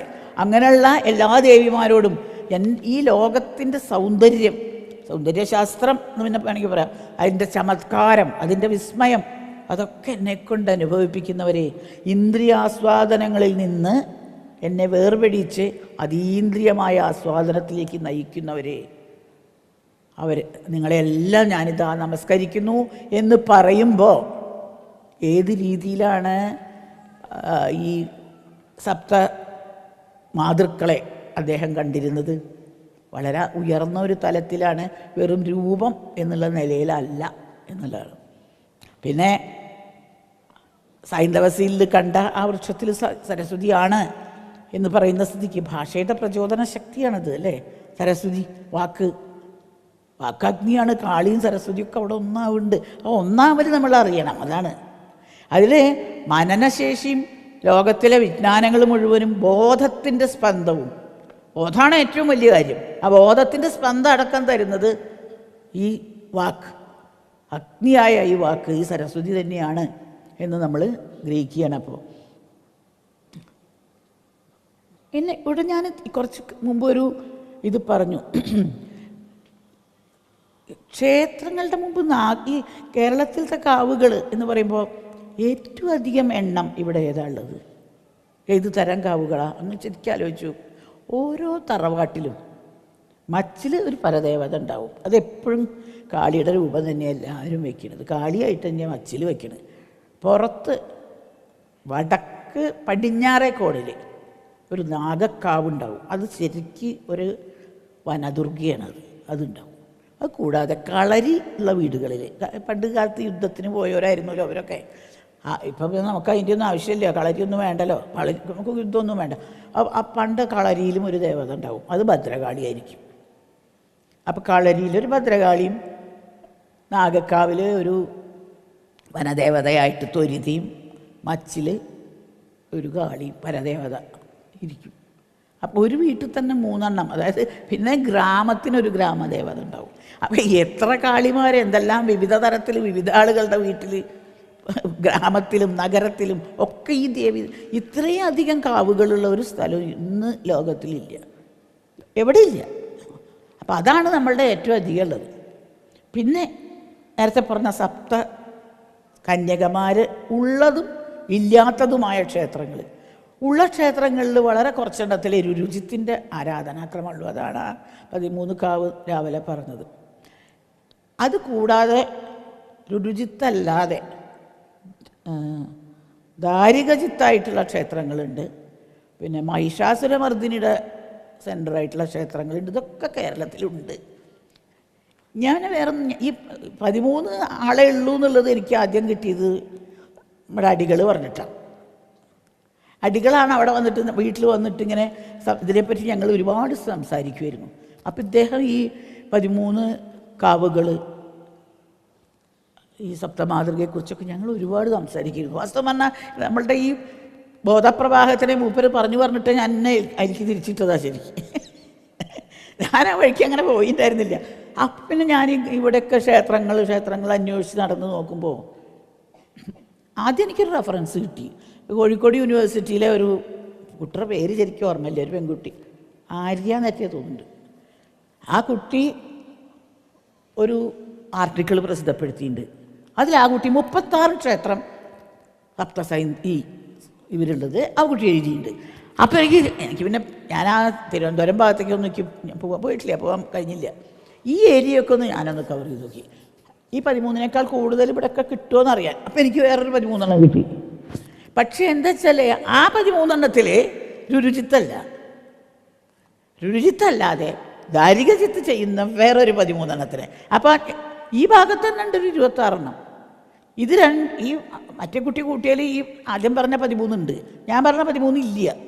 അപ്പോൾ ആക്ച്വലി നോക്കുക വെച്ചാൽ 36 + 13 നമ്മുടെ കയ്യിൽ ഇപ്പോൾ ലിസ്റ്റിലുണ്ട്. അത് എല്ലാതും ഒന്നും ഒരു രുചിത്തല്ല. അപ്പം എൻ്റെ ചോദ്യം എന്താ വെച്ചാൽ അതെന്തത് എല്ലാത്തിനും ഒരു രുചിത്തല്ലാതെ ചിലതിന് ദാരിക എന്തുകൊണ്ടാണ്? അപ്പം നോക്കുമ്പോൾ ഞാനൊരു പുസ്തകത്തിൽ അത് ത്രിപുരോപനിഷത്തിൻ്റെ ഒരു ഭാഷ്യത്തിൽ അപ്പയ്യ ദീക്ഷിതർ പറയുന്നുണ്ട്, ഈ പഞ്ചമകാരങ്ങളോട് കൂടിയിട്ട് രുചിത്തിൻ്റെ അതിനാണല്ലോ പഞ്ചമകാരം വരണേ, അത് ചെയ്യാൻ ക്ഷത്രിയന്മാർക്ക്, അതും ചക്രവർത്തിമാർക്ക് മാത്രമേ അധികാരമുള്ളൂ, വേറെ ആരും ചെയ്യാൻ പാടില്ല. അപ്പം രുചിത്ത് ചെയ്യുന്നതൊക്കെ കൂടുതൽ ഈ നമ്മുടെ രാജാക്കന്മാരുണ്ടായിരുന്ന ഭാഗത്തൊക്കെയാണ്, നോക്കിയാൽ അറിയാം. അപ്പം ഈ അപ്പയ്യ ദീക്ഷിതരുടേതനുസരിച്ച് ക്ഷത്രിയർ മാത്രമേ പഞ്ചമകാരം ചെയ്യാവൂ, ബാക്കി ആൾക്കാർക്കൊന്നും അത് ചെയ്യേണ്ട ആവശ്യമില്ല, ചെയ്യാൻ പാടില്ല. I think that is why നമ്മുടെ 13 മാത്രം ഇങ്ങനെ കാണുന്നത്, ബാക്കിയിലില്ലാത്തത്. ഞാൻ എൻ്റെ ഒരു ഇതിനും കൂടെ പോയി കണ്ടെത്തിയതാണത്. അങ്ങനെ ആയിരിക്കണം, അതുകൊണ്ടാണ് അത് അവിടെ മാത്രം അത് ലൊക്കേറ്റ് ചെയ്ത് നിന്ന് പോയത്.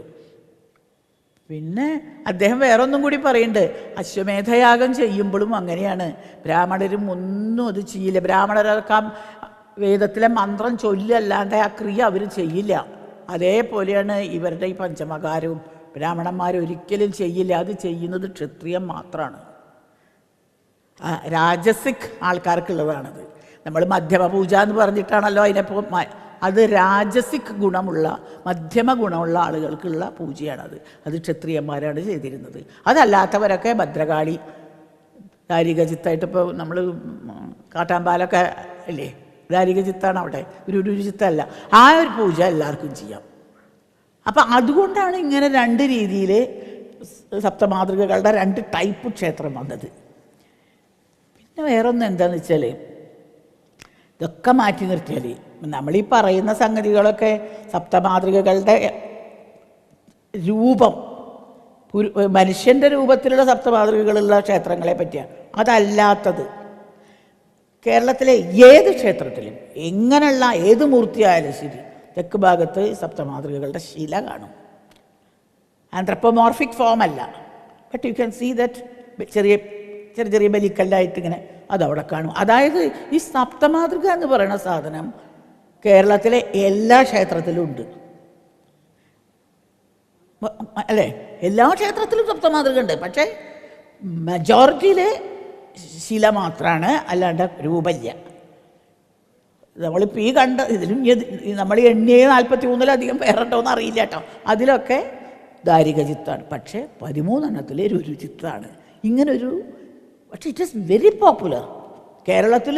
It is very very popular. വേറെ ഒരു രാജ്യത്തും അത്ര പോപ്പുലറായിട്ട് കാണുന്നില്ല. തമിഴ്നാട്ടിലൊക്കെ ഉണ്ട് കേട്ടോ, ഇതൊക്കെ എല്ലാം ഉണ്ട്. പക്ഷേ ഇങ്ങനെ ഒരു സാധനം വേറെ എവിടെയും കാണുന്നില്ല. കേരളത്തിലത് വളരെ അധികം തന്നെയാണത്. അപ്പോൾ അതുകൊണ്ടാണ് ഞാൻ പറഞ്ഞത്, നമുക്ക് ഇന്ത്യയുടെ ഒരു ഭാഗം തന്നെ. എന്തുകൊണ്ടാണ് അങ്ങനെ അങ്ങനെയാണ് നോക്കി നോക്കി പോകുമ്പോൾ മനസ്സിലാവണം. എന്താ വെച്ചാൽ കാരണജലത്തിൽ ഇങ്ങനെ സുഖമായിട്ട് കിടക്കുക, ശയിക്കണ കാലാഗ്നി ശിവരൂപമായിട്ടുള്ള ഒരാളുണ്ട്. ആരാ? അനന്തൻ. ആ അനന്തേശ്വരൻ എന്ന് പറയുന്ന കാലാഗ്നി ശിവരൂപമായിട്ടുള്ള അനന്ത ലഘുലേശ്വരൻ എന്നാണ് പേരെന്നെ. അതാണ് ഈ ലഘുലേഷൻ, അനന്ത ലഘുലേഷൻ. ഒരു ലഘുടി മാത്രം ഇങ്ങനെ കുത്തിപ്പിടിച്ചത് നല്ല ചിത്രം. അത് ഞാൻ കുറേ സ്ഥലത്തുനിന്ന് പല ക്ഷേത്രങ്ങളിൽ നിന്നും ഞാനത് സമ്പാദിച്ചു വെച്ചിട്ടുണ്ട്. ഇതിങ്ങനെ ഒരു സാധനം കീഴ്പോട്ട് കുത്തിപ്പിടിച്ചിട്ട് ഇങ്ങനെ, ശരിക്കും പാശുപത സമ്പ്രദായത്തിൻ്റെ ആളാണ്. അതിമാർഗം എന്ന് പറയുന്ന ഈ ആൾ ഈ ശിവൻ്റെ കാലാഗ്നി ഈ അനന്ത പണങ്ങളിൽ നിന്നും ഇങ്ങനെ വമിപ്പിച്ചുകൊണ്ടിരിക്കുന്ന ആ അനന്തേശ്വരൻ അല്ലെങ്കിൽ ലഘുലേശ്വരൻ, അതിൻ്റെ മുഖത്ത് നിന്ന് ശിവൻ്റെ അവതാര ബലരാമനാണ്. അഴൂര് ക്ഷേത്രത്തിൽ പോയാൽ കാണാൻ ബലരാമൻ ലഘുടി പിടിച്ച് നിൽക്കുന്നത്. ഈ അനന്തേശ്വരൻ, ഇതിൻ്റെ കാലാഗ്നി പുറപ്പെടുന്നത് ഈ അനന്തൻ്റെ ഫണത്തിൽ നിന്നാണ്. അതിനെയാണ് ശിവൻ്റെ കാലാഗ്നി എന്ന് പറയുന്നത്. അതിൽ നിന്നാണ് ഈ 12 കാളി വരണതും 7 ജിഹ്വായിട്ട് അഗ്നി ജിഹ്വായിട്ട് 7 എണ്ണം വരണതും ഒക്കെ. അപ്പോൾ ആക്ച്വലി സ്പീക്കിംഗ് പല പല കൺസെപ്റ്റായിട്ടാണ് പറയണമെങ്കിലും പറയുന്ന കാര്യം ഒന്നാണ്. ലഘുലേശ്വരൻ എന്ന പഴയ ആദ്യമ കാലത്തെ ഒരു ശൈവ ഗുരു, അത് അനന്തനായിട്ടാണ്, അതിനെ ബലരാമനായിട്ടാണ് ഐഡൻറ്റിഫൈ ചെയ്യുന്നത്. അതിൻ്റെ കാലാഗ്നി ആണ് ഈ കാലത്തിൻ്റെ അഗ്നി. ജിഹ്വയായിട്ട് പറയുമ്പോൾ 7 അല്ലെങ്കിൽ 12 അത് പറയുന്നത് അതിനെയാണ്. അത് മാത്രമല്ല, അനന്തൻ്റെ സ്ഥാനം ഭൂമിയുടെ വാസ്തു എടുക്കുന്നതിന് പകരം ഇന്ത്യയുടെ വാസ്തു എടുത്തു. ഇന്ത്യയുടെ വാസ്തു താഴോട്ട് മോനെയുള്ള ഒരു ത്രികോണമാണ് ഇന്ത്യയുടെ വാസ്തു. അമ്മദൈവത്തിൻ്റെ ഒരു വാസ്തു തന്നെയാണ് അത്. ശരിക്ക് ഇന്ത്യ എങ്ങനെയാണ് കിടക്കുന്നത്? താഴോട്ട് തിരിഞ്ഞ ത്രികോണമായിട്ടാണ് കിടക്കുന്നത്. അതിൻ്റെ ഇങ്ങേ അറ്റത്ത് കന്യാകുമാരിയാണല്ലോ, കുമാരി, സപ്തമാതൃകകളിലെ കുമാരി. അത് ആ സാധനം നിങ്ങളൊന്ന് വരച്ച് നോക്കൂ, എവിടെ കിട്ടുന്നു? ബ്രാഹ്മി എവിടെ കിട്ടും, കുമാരി എവിടെ കിട്ടുന്നു? ഇന്ത്യയുടെ ഒരു വാസ്തു. ഈ കുമാരിയുടെ അവിടെയാണ് നമുക്ക് അനന്തനെ കിട്ടുന്നത്, സൈഡിൽ. അതായത് തെക്ക് പടിഞ്ഞാറ്, ഇന്ത്യയുടെ തെക്ക് പടിഞ്ഞാറ് ഭാഗത്ത്, നമ്മുടെ തറവാട്ടിൻ്റെ തെക്ക് പടിഞ്ഞാറ് മൂലയിൽ നാഗക്കാവ് ഇരിക്കുന്ന പോലെ ഇന്ത്യയുടെ തെക്ക് പടിഞ്ഞാറ് മൂലയിലാണ് അനന്ത പത്മനാഭം അങ്ങനെ കിടക്കുകയാണ്. അവിടുന്ന് പറയുന്ന അഗ്നി, കാലാഗ്നി തുല്യമായിട്ടുള്ള അഗ്നി എന്ന് പറയുന്ന സാധനം, ശരിക്കും പറയാച്ചാൽ ആ വാസ്തു ഈ ക്ഷേത്രങ്ങളും നമ്മുടെ വീടും ഈക്വലാണ്, ഒന്നാണ്. അത് ഭയങ്കരമായിട്ട് നമുക്ക് രസം തോന്നും. അത് കണ്ടുപിടിച്ച് വരുമ്പോൾ ഭയങ്കര ഹാപ്പിയാവും നമ്മൾ. ഇതാണല്ലേ ഇത്. അതൊരു പ്രത്യേക ഒരു ഫീലിംഗ് ആണത്. അപ്പോൾ ഈ ലഘുലേശ്വരൻ, ഞാൻ ഈ ലഘുലേശ്വരൻ്റെ ഇത് എനിക്ക് അത് വരുന്നത് എനിക്ക് എവിടുന്നാണെന്നറിയോ? നമ്മുടെ എന്താ സ്ഥലത്തിൻ്റെ പേര്, ഞാനും അശോകനും കൂടി പോയ ഒരു ക്ഷേത്രം ഉണ്ടല്ലോ, ശിവനും വിഷ്ണുവും ഒക്കെ ഉള്ളത്. അതല്ല, അത് വേറെ. ഇവിടെ മലപ്പുറത്തൊരു ക്ഷേത്രമുണ്ട്. അവിടെ ഒരു ലിഖിതം ഞാൻ വായിച്ചു, അതിൽ ഈ ലഘുലേശ്വരൻ്റെ പേരുണ്ട്. അപ്പം അതാണ് ഞാൻ ഈ ലഘുലേശ്വരൻ എവിടെ നിന്ന് വന്നു. അപ്പോൾ ലഘുലേശ്വരൻ്റെ പിന്നാലെ കുറേ നടന്നു. അപ്പം നമുക്കിങ്ങനെ ഇതെന്താ വെറുതെ കുറേ സാധനം പിന്നാലെ നടക്കുക എന്നല്ല കേട്ടോ ഇതിൻ്റെ അർത്ഥം. ഈ ഒരു കണ്ണി മറ്റേ കണ്ണിനായിട്ട് യോജിപ്പിക്കാനുള്ള സാധനം നമുക്ക് കറക്റ്റായിട്ട് നമ്മുടെ അടുത്തേക്ക് ഇങ്ങോട്ട് വരികയാണ്. എങ്ങനെ ഈ ലഘുലേശ്വരൻ എന്ന് പറയുന്ന ശിവനെയും ഈ സപ്ത മാതൃകകളെയും 12 കാളീനെയും ഒക്കെ എങ്ങനെ യോജിപ്പിക്കുക? അപ്പം ഇങ്ങനെ യോജിപ്പിക്കുക നമ്മൾ വിചാരിക്കുമ്പോഴേക്കും യോജിപ്പിക്കാനുള്ള കണ്ണി നമ്മുടെ അടുത്തേക്ക് നമ്മൾ തേടുകയല്ല, അത് ഇങ്ങോട്ട് വരികയാണ്. ഒരു കുട്ടി എനിക്ക് എഴുതി വെച്ചത് അവിടെ നിന്ന് പോയി നോക്കും, മാഡത്തിന് ഇഷ്ടമാവും. ചെന്ന് നോക്കുമ്പോൾ ഈ ലിഖിതം കിട്ടി, യോജിപ്പിച്ചു. എങ്ങനെയാണ് എത്രയോ വർഷങ്ങളുടെ തപസ്യാണെങ്കിലും പോലും എനിക്ക് വളരെ സന്തോഷം തോന്നിയിട്ടുള്ള കാര്യങ്ങൾ ഇത് തമ്മിൽ കണക്ട് ചെയ്യാൻ പറ്റും. This is an integrated approach എന്നുള്ളതാണ്. അപ്പം ഇങ്ങനെയുള്ള വേറെ പല കഥകളൊക്കെ പറയും. എന്നും പറയില്ല, ഐതിഹ്യങ്ങളിലേക്ക് ഞാൻ പോണേയില്ല. എനിക്ക് അതിനല്ല താല്പര്യം.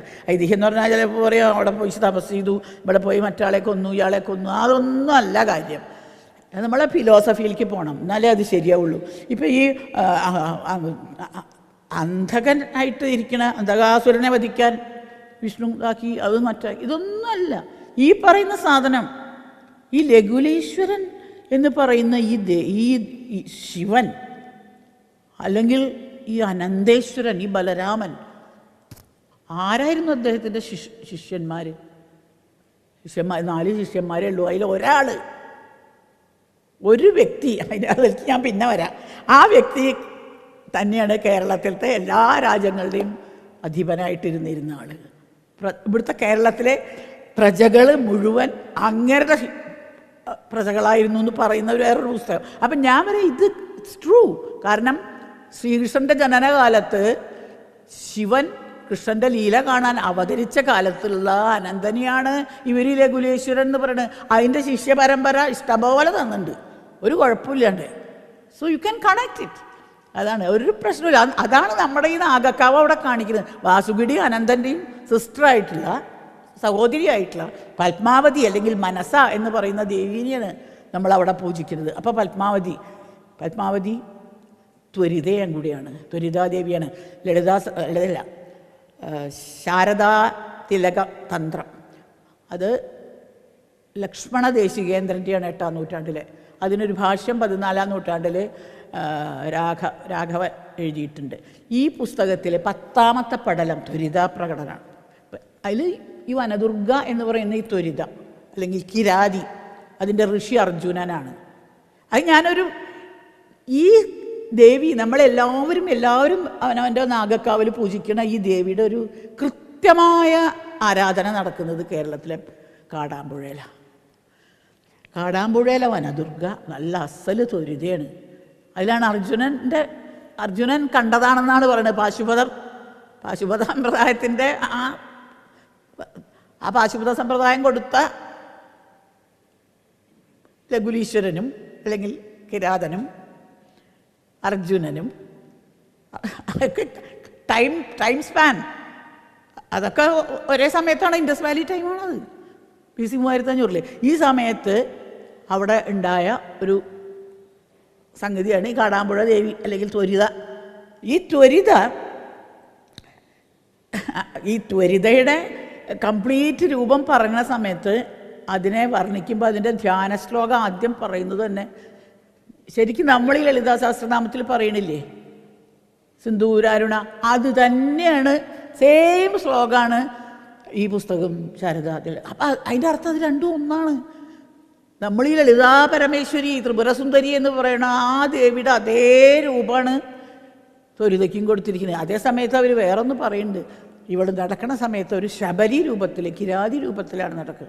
പീലി വയ്ക്കും, കുന്നിക്കുരുമാലാണിയും ശബരിയുടെ രൂപത്തിലാണ് നടക്കുന്നത്. എന്താ ഭംഗി കാണാൻ. നമ്മൾ മുരുകൻ്റെ വള്ളിക്കുറത്തിയോ അല്ലെങ്കിൽ പിന്നെ നരസിംഹം കല്യാണം കഴിച്ച പത്മാവതി ഉണ്ടല്ലോ, അതിൻ്റെയൊക്കെ ഒരു രൂപമാണ് ഈ പറയുന്നത്. അതാണ് ആ കിരാതി. ആ കാലത്ത് ഇന്ത്യ മുഴുവൻ കിരാതികളായിരുന്നു, കിരാതന്മാരുമായിരുന്നു. അവരാണ് ഈ ആരാധനാ സമ്പ്രദായം ഉണ്ടാക്കിയത്. അപ്പോൾ നമ്മൾ കിരാതന്മാരായിരുന്നു ഒരു കാലത്ത്. അതുകൊണ്ട് നമ്മളിപ്പോൾ പിന്നിലേക്ക് പോവോ? ഞാൻ കിരാത വേഷത്തിലാണ് നടക്കാൻ പോണത് എന്ന് പറഞ്ഞൊരു ശബരി വേഷം കെട്ടി, അതും അതിൻ്റെ ആവശ്യമില്ല. പക്ഷെ നമ്മൾ അറിഞ്ഞിരിക്കണം, നമ്മൾ ഒറിജിനലി എവിടെ നിന്ന് വന്നു. We were a tribal people, we had all these type of ആരാധനകളൊക്കെ ഉണ്ടായിരുന്നു. നമ്മൾ അതിന്ന് പുരോഗമിച്ച് ഈ ലെവലിലേക്ക് എത്തി എന്നുള്ളതുകൊണ്ട് പഴയ ആൾക്കാരെ നിന്ദിച്ച് പറയേണ്ട ആവശ്യമില്ല. അതിലേക്ക് മടങ്ങിപ്പോകാൻ ആരും പ്രയത്നിക്കും വേണ്ട. പക്ഷെ അറിഞ്ഞിരിക്കണം, ഇതൊക്കെ നമ്മളുടെ പിതൃക്കൾ ഉണ്ടാക്കിയ സാധനങ്ങളാണ്. അത്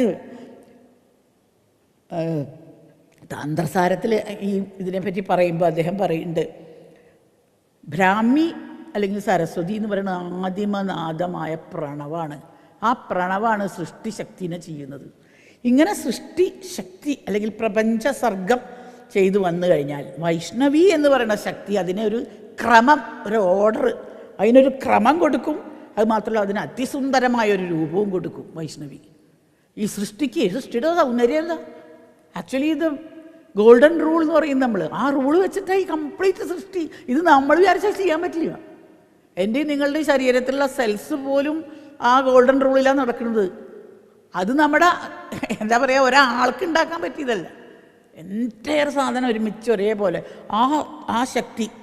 പിന്നെ അത് കഴിഞ്ഞാൽ ഈ ഓരോ സൃഷ്ടിക്കും ഒരു വ്യക്തിത്വം കൊടുക്കണം. അത് കൊടുക്കുന്നത് മഹേശ്വരിയാണ്.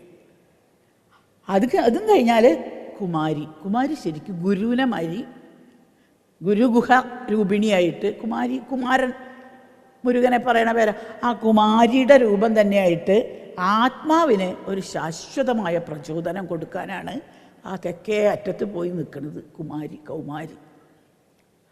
അത് തെക്കേ അറ്റത്ത് പോയി നിൽക്കണത് എന്ന് അഭിനവഗുപ്തൻ പറഞ്ഞല്ല കേട്ടോ, അത് ഞാൻ പറഞ്ഞ അതുവരെയുള്ളത് അദ്ദേഹം പറഞ്ഞു, അത് നമ്മൾ കൂട്ടിയതാണ്. ഏതായാലും ആനന്ദം, സുഖം ഇതൊക്കെ നമുക്ക് കിട്ടുന്നത് ഈ ആത്മാവിൻ്റെ പ്രചോദനം കൊണ്ടാണ്.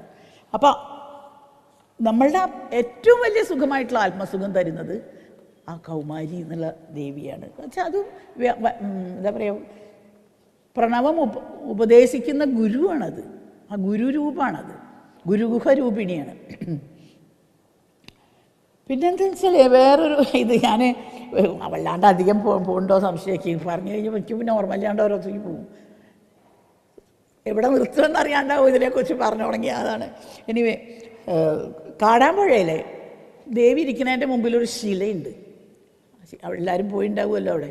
ആ ശിലയിലെ തെക്ക് ഭാഗത്തേക്ക് നൃസിംഹശക്തി, വടക്ക് ഭാഗത്തേക്ക് സുദർശന ശക്തി. നൃസിംഹവും സുദർശനവും വൈഷ്ണവമാണ്, അതേസമയത്ത് ശൈവമാണ്.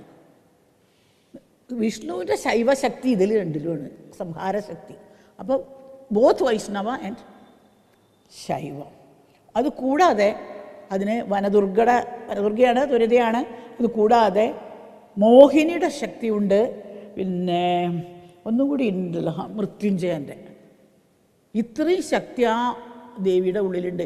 ഇത് അവിടെ ഒരു ശില കാണുമ്പോൾ അതിലുണ്ടെന്ന് അവർ പറയും, പക്ഷെ നമുക്കിത് ശരിയാണെന്ന് മനസ്സിലാവണത് ആ ശാരദാതിലകം വായിക്കുമ്പോഴാണ്. അതിൽ പറയും ഇതേതങ്ങോട്ട് കൃത്യമായിട്ട് പറയുകയാണ് ഇങ്ങനെയാണെന്ന്. ആ ശാരദാതിലകത്ത് പറഞ്ഞ സാധനം ഇവിടെ ആരും ഉണ്ടാക്കി വെച്ച് അറിവും പ്രായോഗികതയും കൂടിയിട്ട് അവിടെ ചേരുന്നതാണ് നമ്മൾ കാണുന്നത്. എല്ലാവരും ഇത് കാണുമായിരിക്കും, അവരവിടെ ഉള്ളവർ പറഞ്ഞായിരിക്കും ഇവിടെ അങ്ങനെയാണ്, പക്ഷെ അത് എവിടുന്ന് വന്നു, അത് എന്തുകൊണ്ടെന്ന് കാണുമ്പോൾ നമുക്ക് ഈ പുസ്തകം വായിച്ചേ പറ്റൂ. അപ്പം അക്ഷരങ്ങളുടെ ഒരു ഗ്രന്ഥങ്ങളുടെ ഒരു പാരായണമുണ്ട്, നമ്മൾ പോയി കണ്ടിട്ടുള്ള ഒരു അനുഭവമുണ്ട്. ഇതൊക്കെ കൂടാതെ തന്നെ ഒരു വേറൊരു അനുഭവം ഉണ്ട്, അത് നമ്മൾ അനുഷ്ഠിച്ചിട്ടുണ്ടാക്കണതാണ്. അതിനെ ഞാൻ അവസാനത്തേക്ക് നീക്കി വെച്ചിരിക്കുക, അത് ഇതിൻ്റെ ഇടയിൽ കൂടെ പറയണ്ടായ. അങ്ങനെ എല്ലാം അതിൽ വരുന്നുണ്ട്. ഇപ്പോൾ പോട്ടെ, കുറേ കാര്യം ഞാൻ വിട്ടുകളയാം, കാരണം അധികം പറഞ്ഞാൽ നമുക്ക് ബുദ്ധിമുട്ടാകും. ഇപ്പോൾ കേരളത്തിലെ കാവുകളിലേക്ക് തന്നെ നമുക്ക് മടങ്ങി വരാം. കാവ് എന്ന് പറഞ്ഞ ഒരു ആവാസ വ്യവസ്ഥയാണ്. ഈ കാവിലെ പ്രകൃതി സംരക്ഷണം, അത് രാവിലെ സംസാരിക്കുന്നത് കേട്ടുമല്ലോ നിങ്ങളെല്ലാവരും. പ്രകൃതിയുടെ സംരക്ഷണം, ജലത്തോട് ഈ രഘുലേശ്വരൻ എന്ന് പറയുന്ന ശക്തി തന്നെ ജലസംബന്ധമാണ് എന്ന് പറയുന്നുണ്ട്. അപ്പം എന്താ, ജലത്തിലാണല്ലോ ഈ മുപ്പര് കിടക്കണത് അല്ലേ, അനന്തനായിട്ട് ഇങ്ങനെ കിടക്കണത്. ജലസംബന്ധമാണ്, അഗ്നിസംബന്ധമാണ്, പ്രാണസംബന്ധമാണ്. വാക്ക് 1000 ഫണത്തിൽ നിന്ന് കാലാഗ്നി മാത്രമല്ല ചീറ്റണത്, ഏറ്റവും എല്ലാ അറിവും ഇതൊക്കെ ചേർന്ന ഒരു അദ്വൈതം ആ ഒരു രൂപത്തിൽ തന്നെ ഉണ്ട്, ആ ലഘുലേശ അനന്തേശ്വര സ്വരൂപത്തിൽ തന്നെ. ഈ തറവാട്ടിൽ, ഓരോ തറവാട്ടിലും പ്രകൃതി സംരക്ഷണം വരാൻ എന്താ കാരണം? കാട്ടിൽ നിന്ന് ആൾക്കാരൊക്കെ ഗ്രാമത്തിലേക്ക് വന്നു വീടൊക്കെ ആയിട്ട് താമസിക്കാൻ തുടങ്ങിയപ്പോൾ കാടൊക്കെ പോയി. എന്നാലും അതിൻ്റെ ഒരു ചെറിയൊരു ഒരു ക്രോസ് സെക്ഷൻ ഈ തറവാട്ട് കാവിൽ നമ്മൾ അവിടെ ഈ ഇരിക്കുന്ന ദേവി, ഈ ത്വരിത എന്ന നേരത്തെ നമ്മൾ പറഞ്ഞ ആ ത്വരിത അല്ലെങ്കിൽ വനദുർഗ, അതിന് നമ്മൾ എന്താ കൊടുക്കുക? വളരെ സിമ്പിളാണ്, വർഷത്തിലൊരിക്കലും 100 പാലും, അത് മതി അതിന്. അല്ലാണ്ട് എന്താ പറയുക, വേറൊരു ആചാരം ഇല്ലാണ്ട് അതിനെ എന്നൊരു വിളക്ക് വെച്ച് ആ ഒരു ചെറിയ സിമ്പിൾ ആക്ട് കൊണ്ട് ആ ദേവി തരുന്ന അനുഗ്രഹങ്ങൾ വേറെ ഒരു സ്ഥലത്തും പോകണ്ടെന്നുള്ളതാണ്. ഞാനൊക്കെ എവിടേക്കോ ക്ഷേത്രങ്ങളിൽ പോയി, അത് വേറെ, അത് പോകണ്ടെന്ന് വെച്ചാൽ നീ പോകണ്ട അങ്ങനെയല്ല, ഞാൻ പോയി. പക്ഷെ അത് അവിടെ ഒന്നും പോയില്ലെങ്കിലും അവിടെ ഒരു വിളക്ക് വെച്ച് തീരാവുന്ന കാര്യങ്ങളേ ഉള്ളൂ. എത്ര സിമ്പിളായിട്ടുള്ളൊരു എന്താ പറയുക വ്യവസ്ഥയാണെന്ന് പറയുകയാണ് ഞാൻ. നമ്മൾ ജലം സംരക്ഷിക്കണം, ഒരു കുളം കാവുണ്ടെങ്കിൽ കുളം പറ്റില്ല, കുളം ജലം സംരക്ഷിക്കണു, ഭൂമിനെ സംരക്ഷിക്കണു, വൃക്ഷങ്ങളെ സംരക്ഷിക്കണു. എൻവയൺമെൻ്റലിസ്റ്റുകളൊക്കെ പറയാൻ തുടങ്ങണതിൻ്റെ എത്രയോ കാലം മുമ്പ് ഇത് നമ്മൾ ചെയ്യാൻ തുടങ്ങിയിരിക്കുന്നു. അത്രയും പഴക്കമുള്ളൊരു വ്യവസ്ഥയാണിത്. ഇതിലെ ഞാനിതിന് കുറച്ചും കൂടി ഇമ്പോർട്ടൻസ് കൊടുക്കുന്നതെന്ന് വെച്ചാൽ വേറെ എവിടെ ഇല്ലാത്തൊരു വേറൊരു സംഗതി കൂടിയും അവിടെ കേരളത്തിലുണ്ട്. അതെന്താ വെച്ചാൽ 3.5 ചുറ്റായിട്ട് പിണഞ്ഞിട്ടുള്ള ഒരു നാഗ സാധനം അവിടെ ഇരിക്കുന്നുണ്ട്. നിങ്ങളുടെ ഉള്ളിലത്തെ കുണ്ടലിനിയാണത്. നമ്മുടെ ശരീരത്തിലും കോസ്മിക് ശരീരത്തിലും പ്രപഞ്ച ശരീരത്തിലും ഇരിക്കുന്ന നമ്മുടെ സ്പൈനൽ കോഡിൻ്റെ ഉള്ളിലാണ് ഈ കുണ്ടലിനിട്ട. ഇത് ഇനി ഇല്ലാത്തൊരു സാധനം വിചാരിക്കുന്നത്. പല ആൾക്കാരിനോട് എങ്ങനെ ഇതിനെ ഉണർത്തുക, അതിനെ ഉണർത്താൻ ബുദ്ധിമുട്ടൊന്നും വേണ്ട. നിങ്ങൾ ജനിക്കുമ്പോൾ തന്നെ അത് ഉണർന്നിട്ടായിരിക്കുന്നത്. അത് ഉണർന്നിട്ടല്ല വെച്ചാൽ നിങ്ങൾ മിണ്ടൂല്ല, നടക്കൂല, ഒന്നും ചെയ്യില്ല. അത് ഉണരുമ്പം പിന്നെ ഉണർത്താൻ പറയണത് ഇന്ദ്രിയങ്ങളുടെ അപ്പുറത്തുള്ള അതീന്ദ്രിയമായ ശക്തിനെയാണ്. ഈ ഇന്ദ്രിയ ശക്തിനെ നിങ്ങൾ ഉണർത്താൻ ഒന്നും ചെയ്യേണ്ട ആവശ്യമില്ല. നിങ്ങൾ ജനിക്കുമ്പോഴേ ആ കുട്ടി കരയുമ്പോൾ കുട്ടി എന്തെങ്കിലും ഒന്ന് ശാഠ്യം പിടിച്ച് കരഞ്ഞാലും ശരി, അതും കുണ്ടലിനിയാണ് കരയണത്. ഈ നെർവസ് സിസ്റ്റം, ഇത് നമ്മളുടെ ഈ സ്പൈനൽ കോഡ് കൂടെ പോകുന്ന ഈ 3.5 ചുറ്റി ആയിട്ടുള്ള ഈ കുണ്ടലിനി, ഇതിൻ്റെ മുകളിൽ നിന്ന് 72,000 നാഡികളായിട്ട് ഇങ്ങനെ ശരീരമാകെ വികസിച്ച് കിടക്കുകയാണ് ഈ നാഡീമണ്ഡലം. ഈ നാഡീമണ്ഡലത്തിൽ എവിടെയെങ്കിലും ഒരു അസ്കിത വന്നാൽ ഞാൻ കുറേ കാലം എൻ്റെ കാല് ഇല്ലാണ്ട് കിടന്നു. എന്താ ഈ നാഡികളാ പോയി. നാഡീമണ്ഡലത്തിൽ നിന്ന് ഒരെണ്ണം പോയാൽ പിന്നെ ഒന്നുമില്ല. അപ്പം ഈ സാധനമാണ് നമ്മുടെ കുണ്ടലിനി എന്ന് പറയുന്ന സാധനം. ഇത്രയും വൈദ്യശാസ്ത്രപരമായിട്ട് അന്ന് അവർ ഡിസക്ട് ചെയ്തിട്ടുണ്ടായിരുന്നു. എങ്ങനെ അറിഞ്ഞ് ചെയ്തിരിക്കണം? സുശ്രുത സംഹിതയിലൊക്കെ പറയുന്നുണ്ടല്ലോ. അത് എന്തൊരു വേദത്തിൽ തന്നെ പറയുന്നുണ്ടല്ലോ, ഈ 72,000 നാഡികളായിട്ട് കിടക്കണ കുണ്ടലിനി. അതിനെ അറിഞ്ഞിരിക്കണം. അതേപോലെ നമ്മുടെ ശാസ്ത്രം എല്ലാ സ്ഥലത്തിലും വ്യാപിച്ച് കിടക്കണ ഈ ശാസ്ത്രം തന്നെയാണ് ആ കുണ്ടലിനിയായിട്ട് അവിടെ സിമ്പലായിട്ട് അവിടെ കാണിച്ചിരിക്കുന്നത്. അപ്പം ഈ കുലദേവതയെ, ഒരു കുലം എന്ന് പറഞ്ഞാൽ ഇന്ദ്രിയം മുഴുവൻ ഒരു കുലം തന്നെയല്ലേ. അതുപോലെ ജലവും പ്രാണനും അഗ്നിയും ഒന്നും ഭൂമിയും ഒന്നും ഇല്ലാതെ ജീവിക്കാൻ സാധിക്കാത്ത എല്ലാ ജീവജാലങ്ങളും ഒരു കുലമാണെന്നാണ് അവിടെ പറയുന്നത്. അപ്പോൾ ജീവജാലങ്ങളെ മുഴുവൻ സംരക്ഷിക്കാനായിട്ടാണ് ഈ കുലകുണ്ടലിനിയായിട്ട് അവിടെ ഇരിക്കുന്ന പത്മാവതി അല്ലെങ്കിൽ മനസ എന്ന് പറയുന്ന അനന്തൻ്റെയും വാസുകിയുടെയും സിസ്റ്റർ. അവിടെ നമ്മൾ പിന്നെയും ലഘുലീശ് ഞാനിവിടെ കൊണ്ടുവരുന്നത് എന്താ വെച്ചാൽ ശിവനും വിഷ്ണുവും പിന്നെ നിങ്ങളെ ഒരു 33,000 കോടി ദൈവങ്ങളും നിങ്ങളുടെ പേരിൽ നിങ്ങളുടെ മനസ്സിൽ നിങ്ങളുടെ ഇഷ്ട ദൈവമായിട്ടുണ്ടെങ്കിലും ഇതൊക്കെ വരുന്നത് ഒറ്റ അവസാനത്തിലേക്ക് എന്തിരിക്കുക, നിങ്ങളുടെ ശരീരത്തിലിരിക്കുന്ന ഈ കുണ്ടലിനിയും പ്രപഞ്ചത്തിലിരിക്കുന്ന ഈ കുണ്ടലിനിയും ഒന്നാണ്.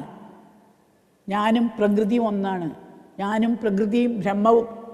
വേദാന്തം പറയുമ്പോൾ ബ്രഹ്മം എന്ന് പറയും, ശൈവാഗമം പറയുമ്പോൾ ശിവൻ എന്ന് പറയും, ശക്തിയുടെ ആഗമം പറയുമ്പോൾ കാളി എന്ന് പറയും. ഇത്രയേ ഉള്ളൂ. അത് ഒന്ന് തന്നെയാണ്. ആ സെൻറ്ററിലിരിക്കുന്ന ആ കേന്ദ്രശക്തി ഒരു ചൈതന്യമാണ്. ആ ചൈതന്യം എവിടെ ഇരിക്കണു? അപ്പോഴാണ് നമ്മുടെ ഫിലോസഫി ഈ ചൈതന്യം, ഈ എനർജി, ഈ ഊർജം നമ്മുടെ ഉള്ളിൽ എവിടെ ഇരിക്കുന്നു? ഇതെവിടെ പ്രകടമാകുന്നു? അങ്ങനെ ചോദിക്കാം. എവിടെ ഇരിക്കുന്നു എന്ന് വെച്ചാൽ ശരീരത്തിൽ മുഴുവൻ ഉണ്ടല്ലോ, ചൈതന്യം ഇല്ലാണ്ട് പറ്റില്ല. അത് എവിടെ പ്രകടമാകുന്നു? നിങ്ങളുടെ ബോധത്തിൽ.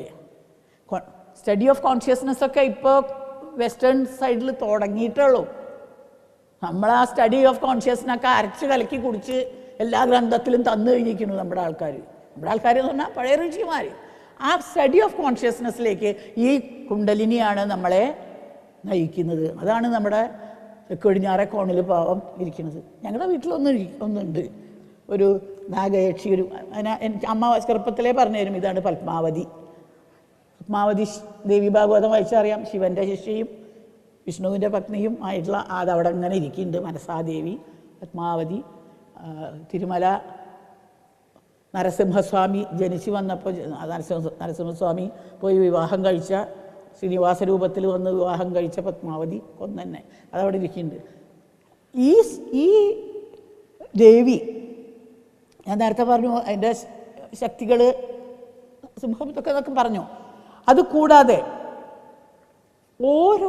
ഇതിനെ പൂജിക്കുന്ന അല്ലെങ്കിൽ ഇതിനെ നമസ്കരിക്കുന്ന ഓരോ കുലത്തിലും ഓരോ ജനറേഷനിലും ജ്ഞാനികൾ ജനിച്ചുകൊണ്ടേയിരിക്കുന്നതാണ്. അപ്പോൾ ഇന്ത്യയിൽ എത്രയോ ജ്ഞാനികൾ ജനിച്ചത് ഈ ഒരു ദേവിയുടെ ശക്തി കൊണ്ടാണ് എന്നുള്ള ഒരു കൺസെപ്റ്റ് കൂടി. വിദ്യ ജനിക്കുന്നത് അവളിൽ നിന്നാണ്. അവൾ ശരിക്കും വിദ്യ തന്നെ നമുക്ക് തരുന്നതാണ്. അങ്ങനെ വരുമ്പോൾ കു എന്ന് പറഞ്ഞാൽ ഭൂമിയും പൃഥ്വി, ലം എന്ന് പറഞ്ഞാൽ ജലമാണ്, കുലം എന്ന് പറഞ്ഞാൽ പൃഥ്വിയും ജലവും. അതും ഇല്ലാതെ ഒരു മനുഷ്യനല്ല, ഒരു ചെറിയ പൊടി പ്രാണിക്ക് പോലും ജീവിക്കാൻ പറ്റില്ല. അപ്പോൾ അതൊക്കെ ഒരു കുലമാണ് എന്നുള്ള അദ്വൈതം അവിടെ കൊണ്ടുവരികയാണ്. അങ്ങനെ അപ്പോൾ അതുകൊണ്ട് അതിനെ ഈ ഭൂമിയുടെയും ഈ മരത്തിൻ്റെയും ഈ ജലത്തിൻ്റെയും ഒക്കെ സംരക്ഷണം ഏറ്റെടുത്തിട്ട് നമ്മുടെ ദേവിയായിട്ട് അവിടെ ഇരിക്കുന്നത് ഈ നാഗദേവതയാണ്. ഇതിനെ തന്നെയാണ് ത്വരിത എന്ന് പറയുന്ന കാളിയായിട്ട് അവിടെ നമ്മൾ കൊണ്ടുവരുന്നത്. സമയമായോ നോക്കണം, സമയമായി തുടങ്ങിയില്ലേ? എന്തായാലും ഞാൻ കുറേ കാര്യങ്ങൾ വിട്ടിട്ട് ഞാൻ അതിലത്തെ ഒരു പ്രധാനപ്പെട്ട ഒരു സാധനം എനിക്ക് അത് പറയാതെ പോകാൻ പറ്റില്ല എന്നുള്ളതുകൊണ്ട് ബാക്കിയുള്ളതൊക്കെ വിട്ടുകളയാം. ഈ ത്വരിതയുടെ നമ്മൾ ത്വരിതയുടെ ഇത് പറയുമ്പോൾ ത്വരിത പ്രകരണത്തിൽ അത് അവസാനിക്കുന്നത് എത്ര ആൾ കേട്ടിട്ടുണ്ടെന്ന് അറിയില്ല എനിക്ക്, അമഠശ്രീ മന്ത്രം കൊണ്ടാണ്. ത്വരിതയുടെ മന്ത്രം ഋഷി അർജുനനാണെങ്കിൽ അമഠശ്രീയുടെ മന്ത്രം സാക്ഷാൽ ലക്ഷ്മി നാരായണനാണ്. അർജുനനും കൃഷ്ണനുമാണ് ആ തുടക്കവും ഒടുക്കും. ത്വരിതയുടെ മന്ത്രം അതാണ്. ഇതിൽ ഈ അമഠശ്രീ മന്ത്രം അല്ലെങ്കിൽ അമഠശ്രീ ന്യാസം എന്ന് പറയുന്നത് അത് ശരിക്കും ഇങ്ങനെ പറയാൻ പാടില്ല. അത് എന്നാലും ഞാൻ പറയല്ലാതെ നിർത്തിയില്ലാത്തതുകൊണ്ട്, അല്ലാതെ നമ്മൾ പിന്നെ കണ്ടു എന്നൊന്നും വരില്ലല്ലോ, അതുകൊണ്ട് എനിക്കങ്ങനെ പറയാൻ പാടില്ലാത്തതാണ്. എന്നാലും അത് നമ്മൾ ഓംകാരം പ്രണവം നമ്മൾ ബ്രഹ്മരന്ധ്രത്തിൽ ശിരസ്സിൽ ഭാരതീദേവീനെ സരസ്വതിയെ തന്നെയാണ് സ്മരിക്കുന്നത്. പിന്നെ ആജ്ഞയിൽ ഹരിഹര രൂപിണിയായ ഭുവനേശ്വരീനെയാണ്.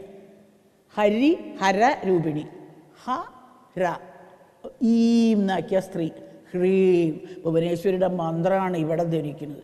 അവിടെ ഓം ഹ്രീം എന്ന് പറഞ്ഞു. പിന്നെ നമ്മൾ ധ്യാനിക്കുന്ന ഈ രണ്ട് കണ്ണാണ്. അം അ എന്നാണ്. ഒരു കണ്ണിൽ അം, മറ്റേ കണ്ണിൽ അ. ഒന്ന് സൂര്യനും ഒന്ന് അഗ്നിയുമാണ്. അഗ്നി നമ്മൾ പറയില്ലേ, സൂര്യനും അഗ്നിയും പിന്നെ ഒരാളും കൂടി ഉണ്ട്, അതാരാ? സോമൻ. ഒപ്പര എവിടെയാണ് ധ്യാനിക്കുന്നത്? വം. വം എന്നുള്ളതിന് ഠകാരമായിട്ട്, ഠ എന്ന് പറഞ്ഞാൽ നമ്മൾ വട്ടത്തിലിടുകയാണല്ലോ, ഠകാരമായിട്ട് ഈ ഫേസ് മുഴുവൻ, വദനത്തിൽ മുഴുവൻ ധ്യാനിക്കുകയാണ്. അപ്പോൾ ഓം ഹ്രീം അമ്മ ഠ. എന്ന് പറഞ്ഞാൽ അമ്മേ, അമ്മ ദൈവത്തിന് തന്നെയാണ് അത് ധ്യാനിക്കുന്നത്. ഓം ഹ്രീം അമ്മ ഠ, അമ്മ ഠ. പിന്നെ ശ്രീയാണ്. അതെവിടെ ധ്യാനിക്കേണ്ടത്? നാവിൽ, വാക്കായിട്ടാണ് ശ്രീരെ. ശ്രീം, നാവ്. നമ്മുടെ ബംഗാളിലെ കാളി രൂപം ഒന്ന് നോക്കി നോക്കൂ. ഈ രൂപം അവിടെ കാണാം നിങ്ങൾക്ക്. നാവ് ഇങ്ങനെ നീട്ടിയിട്ട് അതുമ്പോഴാണ് ശ്രീം. അമഠ ശ്രീം വന്നു. ഇനി രണ്ട് കഴുത്തിൽ, ഒരു കഴുത്തിൽ സ്വ, ഒരു സൈഡിൽ ഹാ. അത് രണ്ടും ഗജങ്ങളാണ്, രണ്ട് ആന. നാവ് നീട്ടി നിൽക്കണ ഈ നാവിൻ്റെ മുകളിലുള്ള ശ്രീയുടെ രണ്ട് ഭാഗത്തും, ഇപ്പം ഗജലക്ഷ്മി. രണ്ട് കഴുത്തിൽ ആന, സ്വാഹ എന്നുള്ള ആനയും. എന്തൊരു ഭംഗിയിലത് തന്നിരിക്കണതെന്ന് അറിയാം എനിക്ക്. ഇത് മാത്രമല്ല അതിൽ ഈ തുടക്കത്തിൽ ഇപ്പം എന്തായി? ഓം ഹ്രീം അം അ ഠ ശ്രീ സ്വാഹ എന്ന് വന്നു. ഇതിൽ ആദ്യത്തെ അവസാനത്തെയും കൂട്ടിയതാണ് നമ്മൾ ഈ വിദ്യാരംഭത്തിന് ചൊല്ലുന്ന സാധനം. അവസാനത്തെ നമ്മൾ ഹരി എന്ന് പറയുന്നത് നമ്മളിവിടെ ഹരിഹര രൂപിണിയായിട്ട് ധ്യാനിച്ചല്ലോ. ഹരി ശ്രീ ഗണപതയേ നമഃ എന്നുള്ളത് ഈ ഒരു ഭാഗം കൊണ്ട് അത് വന്നു. അതിൻ്റെ മുമ്പ് ആദ്യം ഓം വരുന്നുണ്ട് കേട്ടോ, അത് വേറെ. ഈ അമഠശ്രീ മന്ത്രം, അതിൻ്റെ മുഴുവൻ മന്ത്രം ഞാൻ അങ്ങനെ പറയുന്നില്ല, ഇതാണ് അതിൻ്റെ ധ്യാനം. ഇത് ധ്യാനിക്കുകയും ഈ വനദുർഗ, നമ്മുടെ പാമ്പുകാവിൽ ഒരുപാട് ജാതി മരങ്ങൾ നട്ടിട്ടൊരു കാടുണ്ടാക്കും. ഓരോ പൂവിനും ഓരോ ഫല. സംഗതി ഒരാളെ തന്നെയാണ് ധ്യാനിക്കണതെങ്കിലും ഓരോ പൂവിനും ഓരോ ഫല. ഞങ്ങളുടെ പാമ്പുകാവിൽ എലഞ്ഞിപ്പൂവാണ്. വലിയൊരു ഭീമന ഇലഞ്ഞി നിൽക്കുന്നുണ്ട്, നിറയെ ഇലഞ്ഞി ഇങ്ങനെ കൊഴിഞ്ഞുകൊണ്ടിരിക്കും. ഞങ്ങളെല്ലാവരും കുട്ടികളൊക്കെ ചെറുതാകുമ്പോൾ തന്നെ അതിൻ്റെ ഇലഞ്ഞി മാല കോർക്കുക, അതിനെ ഇലഞ്ഞി കൊണ്ട് പൂജിക്കുക, തന്നെ പണി. കളിക്കുകയാണ്, പൂജിക്കുകയൊന്നുമല്ല, വെറുതെ കളിക്കുക. പക്ഷെ ഞാൻ പിന്നെ ഈ പുസ്തകം ഈ ശാരദാതിലൊക്കെ തന്നെ എനിക്ക് മനസ്സിലാക്കിയത് ഓരോ പൂവിനും ഓരോ ഫലമാണ്. അപ്പം ഞാൻ വെറുതെ നോക്കി എന്താണ് ഇലഞ്ഞിയുടെ ഫലം. ഇലഞ്ഞിയുടെ ഫലം എന്താ വെച്ചാൽ നിങ്ങൾക്ക് ധ്യാനം ഉറച്ച് ധ്യാനത്തു നിന്നൊരു സമാധി കിട്ടി അതിൻ്റെ സുഖം അങ്ങനെ അനുഭവിക്കും. അതന്നെ. ഇപ്പം ഞാനൊരു അനുഭവം കൂടി പറഞ്ഞാലേക്കാ ത്വരിത മുഴുവനാവുള്ളൂ, അതുകൊണ്ട് ഇത് പറഞ്ഞു എന്നേ ഉള്ളൂ. ശരിക്കും പറയാൻ പാടില്ല അങ്ങനെയൊന്നും. ഇതൊന്നും ആരോടും പറയാനുള്ളതല്ല. ഞാൻ പറഞ്ഞു നമ്മൾ അറിഞ്ഞു എന്ന് പറഞ്ഞാൽ ഒന്നും ഇല്ലാണ്ടേ പോവും. അറിഞ്ഞിട്ടുമില്ല, അറിയാണ്ടിരുന്നിട്ടുമില്ല എന്നും വിചാരിച്ച് മുണ്ടാണ്ടിരിക്കുക, അത്രയും നോക്കി. പിന്നെ ഇങ്ങനെ ഈ ഒരു വിഷയത്തിൽ മാത്രം പഠിക്കുന്ന ആളുകളും ഒക്കെയാണ് എന്ന് പറഞ്ഞുകൊണ്ട് ഞാനിത് പറഞ്ഞു. ഇതൊന്നും പറഞ്ഞാൽ നമുക്ക് വല്ല വട്ട് പിടിച്ച കേസാന്ന് പറയും. എൻ്റെ ഡോക്ടറുടെ ബിരുദമൊക്കെ വല്ലവരും കളയും. അതുകൊണ്ട് പക്ഷെ ഇത് സത്യമാണ്. നമ്മൾ പുസ്തകങ്ങൾ വഴിയും ശാസ്ത്രം വഴിയും ചരിത്രം, പുരാവസ്തു ഗവേഷണം ഇതൊക്കെ കൂടെ പോയി കഴിഞ്ഞാൽ അവസാനം നമ്മളൊരു സ്വാനുഭവം കൂടിയിട്ട് വരുമ്പോൾ ഇതന്നെ ഉള്ളൂ എല്ലാം. ഇതുകൊണ്ടിപ്പോൾ നമുക്ക് എന്താ ലാഭം, എന്താ ഇതാക്കിയെന്ന് വെച്ചാൽ ദേവിയുടെ അനുഗ്രഹം കിട്ടി എന്നുള്ളൊരു സമാധാനത്തോടെ പോവുക, അത്ര തന്നെ. എന്നെ സംബന്ധിച്ചിടത്തോളം അത്രയേ ഉള്ളൂ. അറിയാം, അടികൾക്കറിയാം ഞാനിങ്ങനെ ഒരു കാറ്റത്തിട്ടമാതിരി ഇങ്ങനെ ഒരു പോക്കുമായിട്ട് ജീവിച്ചു. പക്ഷേ കുഴപ്പമൊന്നും ഇല്ലാണ്ട് പോയി. അത് ത്വരിതയുടെ കൃപ കൊണ്ടും കാളിയുടെ കൃപ കൊണ്ടും സരസ്വതിയുടെ കൃപ കൊണ്ടും ശങ്കരാചാര്യരുടെ കൃപ കൊണ്ടും അത് ആദ്യം പറയേണ്ട സാധനം. ആദ്യം തുടങ്ങിയത് അവിടുന്നാണ്.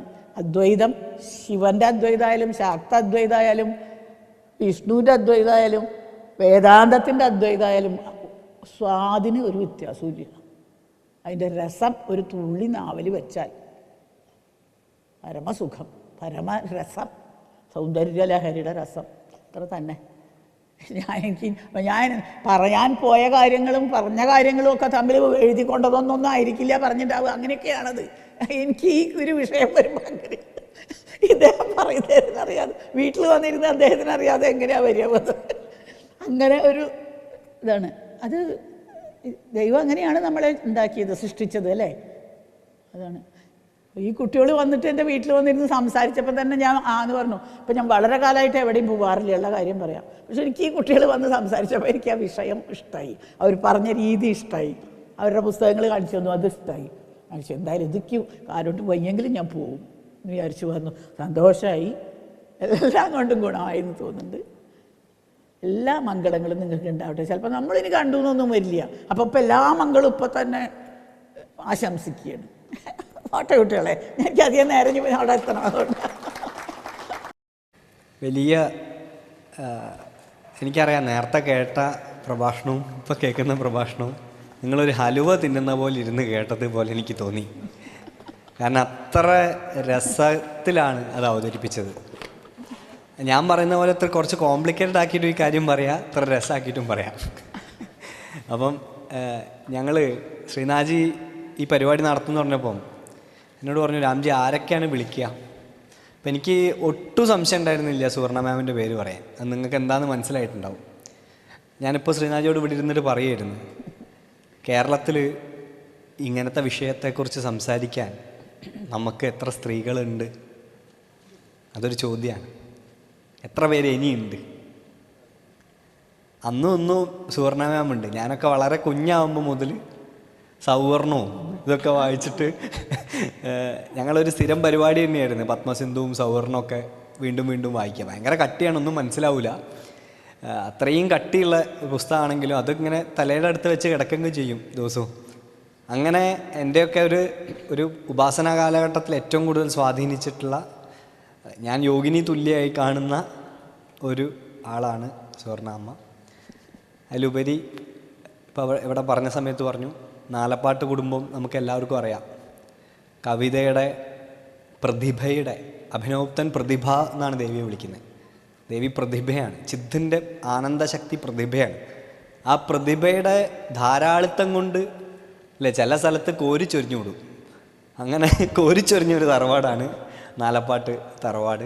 അതിപ്പം മാധവിക്കുട്ടി ആയാലും സുവർണാമ്മയായാലും അവരൊക്കെ ഗുരുസ്ഥാനത്തിരുന്ന നാലപ്പാട്ട് നാരായണമേനോൻ എന്ന് പറഞ്ഞ മഹാമനീഷിയായാലും ഈ സമയത്ത് ഇത്രയും മനോഹരമായ വിധത്തിൽ നേരത്തെ സംസാരിച്ച വിഷയത്തിൽ വളരെ പ്രധാനപ്പെട്ട അതിമാർഗത്തെയും മന്ത്രമാർഗത്തെയും കൂട്ടിക്കെട്ടുന്ന, ഒരുപക്ഷെ ലകുലീശൻ്റെ പാരമ്പര്യം, പാശുപത സമ്പ്രദായത്തിൻ്റെ മന്ത്രമാർഗവുമായിട്ടുള്ള അടുപ്പം പലപ്പോഴും നേരത്തെ ഞാൻ പറഞ്ഞ സംസാരിച്ച സമയത്ത് സഹജജ്ഞാനം ഇല്ലാത്തതുകൊണ്ട് വിദേശികൾ മിസ്സായി പോകാൻ സാധ്യത. അവർ സമ്മതിക്കില്ല, അവർ ഈ ടേക്ക് സമ്മതിക്കില്ല. അവർ പറയും അതാ ഇത് രണ്ടും ഒന്നല്ല പറയും.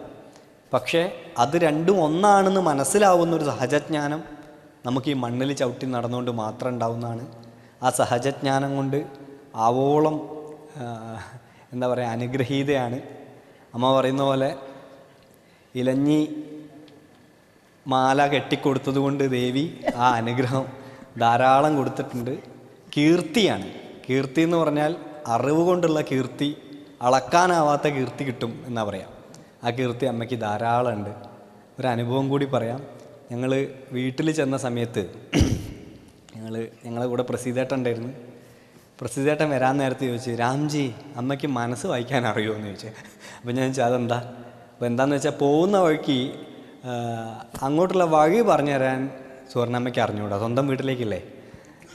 അപ്പം ഞാൻ പോകുന്ന വഴിക്ക് പറഞ്ഞു, ഞാനപ്പോൾ പരിചയപ്പെടുത്തുമ്പോൾ ഞാനാണ് പറയുന്നതെങ്കിൽ ഞാൻ പറയും, ഞാനുൾപ്പെടെയുള്ള ഒരുപാട് ഉപാസകർക്കും സാധകർക്കും നേർവഴി കാണിച്ചു കൊടുത്ത മഹാമനീഷിയാണ് സുവർണ നാലപ്പാട്ട് എന്ന് പറയുന്നത് ഞാൻ ആലോചിച്ച് ചിരിച്ചു പോവാണ്. പക്ഷെ സ്വന്തം വീട്ടിലേക്കുള്ള വഴി അറിഞ്ഞൂടല്ലോ എന്ന്. പക്ഷെ ഞങ്ങളെ അത്ഭുതപ്പെടുത്തിക്കൊണ്ട് ഞങ്ങളവിടെ ചെന്നപ്പോൾ അമ്മ പറഞ്ഞതാണ്, എല്ലാവരും പറയും ഞാൻ എല്ലാവർക്കും വഴി കാണിച്ചു കൊടുക്കുന്നുണ്ട്, പക്ഷെ എനിക്ക് എൻ്റെ വീട്ടിലേക്കുള്ള വഴി പറഞ്ഞു കൊടുക്കാൻ അറിഞ്ഞൂടാ എന്ന് അമ്മ അവിടുന്ന് പറഞ്ഞു. അപ്പം ഞങ്ങൾ കാറിലിരുന്ന് പറഞ്ഞതിൻ്റെ മറുപടി അവിടുന്ന് കേട്ടതുപോലെ എന്നുള്ളതുപോലെ എന്ന് വെച്ചാൽ അതൊരു മഹാത്മ്യമാണ്. അത് ശരിയാണ്. കാരണം ചില വ്യക്തികൾ ചില മാർഗത്തിൽ സഞ്ചരിക്കുന്ന സമയത്ത് ചുറ്റുമുള്ളതൊന്നും അവർക്ക് അറിഞ്ഞൂടാ. അവർ അതിൽ മാത്രം ഫോക്കസ്ഡാണ്. അമ്മയുടെ ജീവിതം ആ പാത്തോളജിയുടെ പ്രൊഫസറായിരിക്കുന്ന സമയത്ത് മെഡിക്കൽ കോളേജിൽ ഈ പറയുന്ന ക്രിട്ടിക്കലായിട്ടുള്ള ക്ലിനിക്കൽ സയൻസിൻ്റെ ഭാഗത്ത് നിൽക്കുന്ന സമയത്ത് പോലും മനസ്സ് സഞ്ചരിച്ചത് തികച്ചും ഈ പറയുന്ന യാഥാസ്ഥിക സയൻസിൻ്റെ യാതൊരു ലക്ഷണങ്ങളും ഇല്ലാത്ത, ഞങ്ങളൊക്കെ പറയുകയാണെങ്കിൽ കോഴിക്കോട്ടെ ഭാഷയെ പറഞ്ഞ ഒരു അൽക്കുൽത്ത് മാർഗത്തിലാണ്. ആ മാർഗത്തെ നമ്മൾ ശ്രീവിദ്യ എന്നും ആത്മവിദ്യ എന്നും മഹാവിദ്യ എന്നൊക്കെ വിളിക്കും. അതുകൊണ്ട് അനുഗ്രഹീതമായ ഒരു ദിവസം, ഒരു ഉച്ച ഉറങ്ങാവുന്ന സമയത്ത് നിങ്ങളൊക്കെ നേരത്തെ ഞാൻ പറഞ്ഞ പോലെ വളരെ മധുരമുള്ള ആ പ്രഭാഷണം കേട്ടിരിക്കാൻ അനുഗ്രഹിച്ചതിന് ഞങ്ങളൊക്കെ നന്ദി, കടപ്പാട്. ആ കോഴിക്കോടൻ ഭാഷ പറഞ്ഞപ്പോൾ എനിക്ക് സന്തോഷമായി. കാരണം ഞാനിവിടെ ഒരു 10-21 കൊല്ലം താമസിച്ചിട്ടുണ്ട്. അന്ന് എൻ്റെ മകനൊക്കെ ഇവിടെ ജനിച്ച് വളർത്തുകൊണ്ട് ഈ ഭാഷകളൊക്കെ അതിനറിയാം. ഞങ്ങളുടെ കുഞ്ഞോർക്കുളത്ത് ഇല്ലാത്ത ഭാഷകളാണ്, ഒക്കെ അറിയാം. ഈ ഭാഷകളൊക്കെ പറയും. കോഴിക്കോടൻ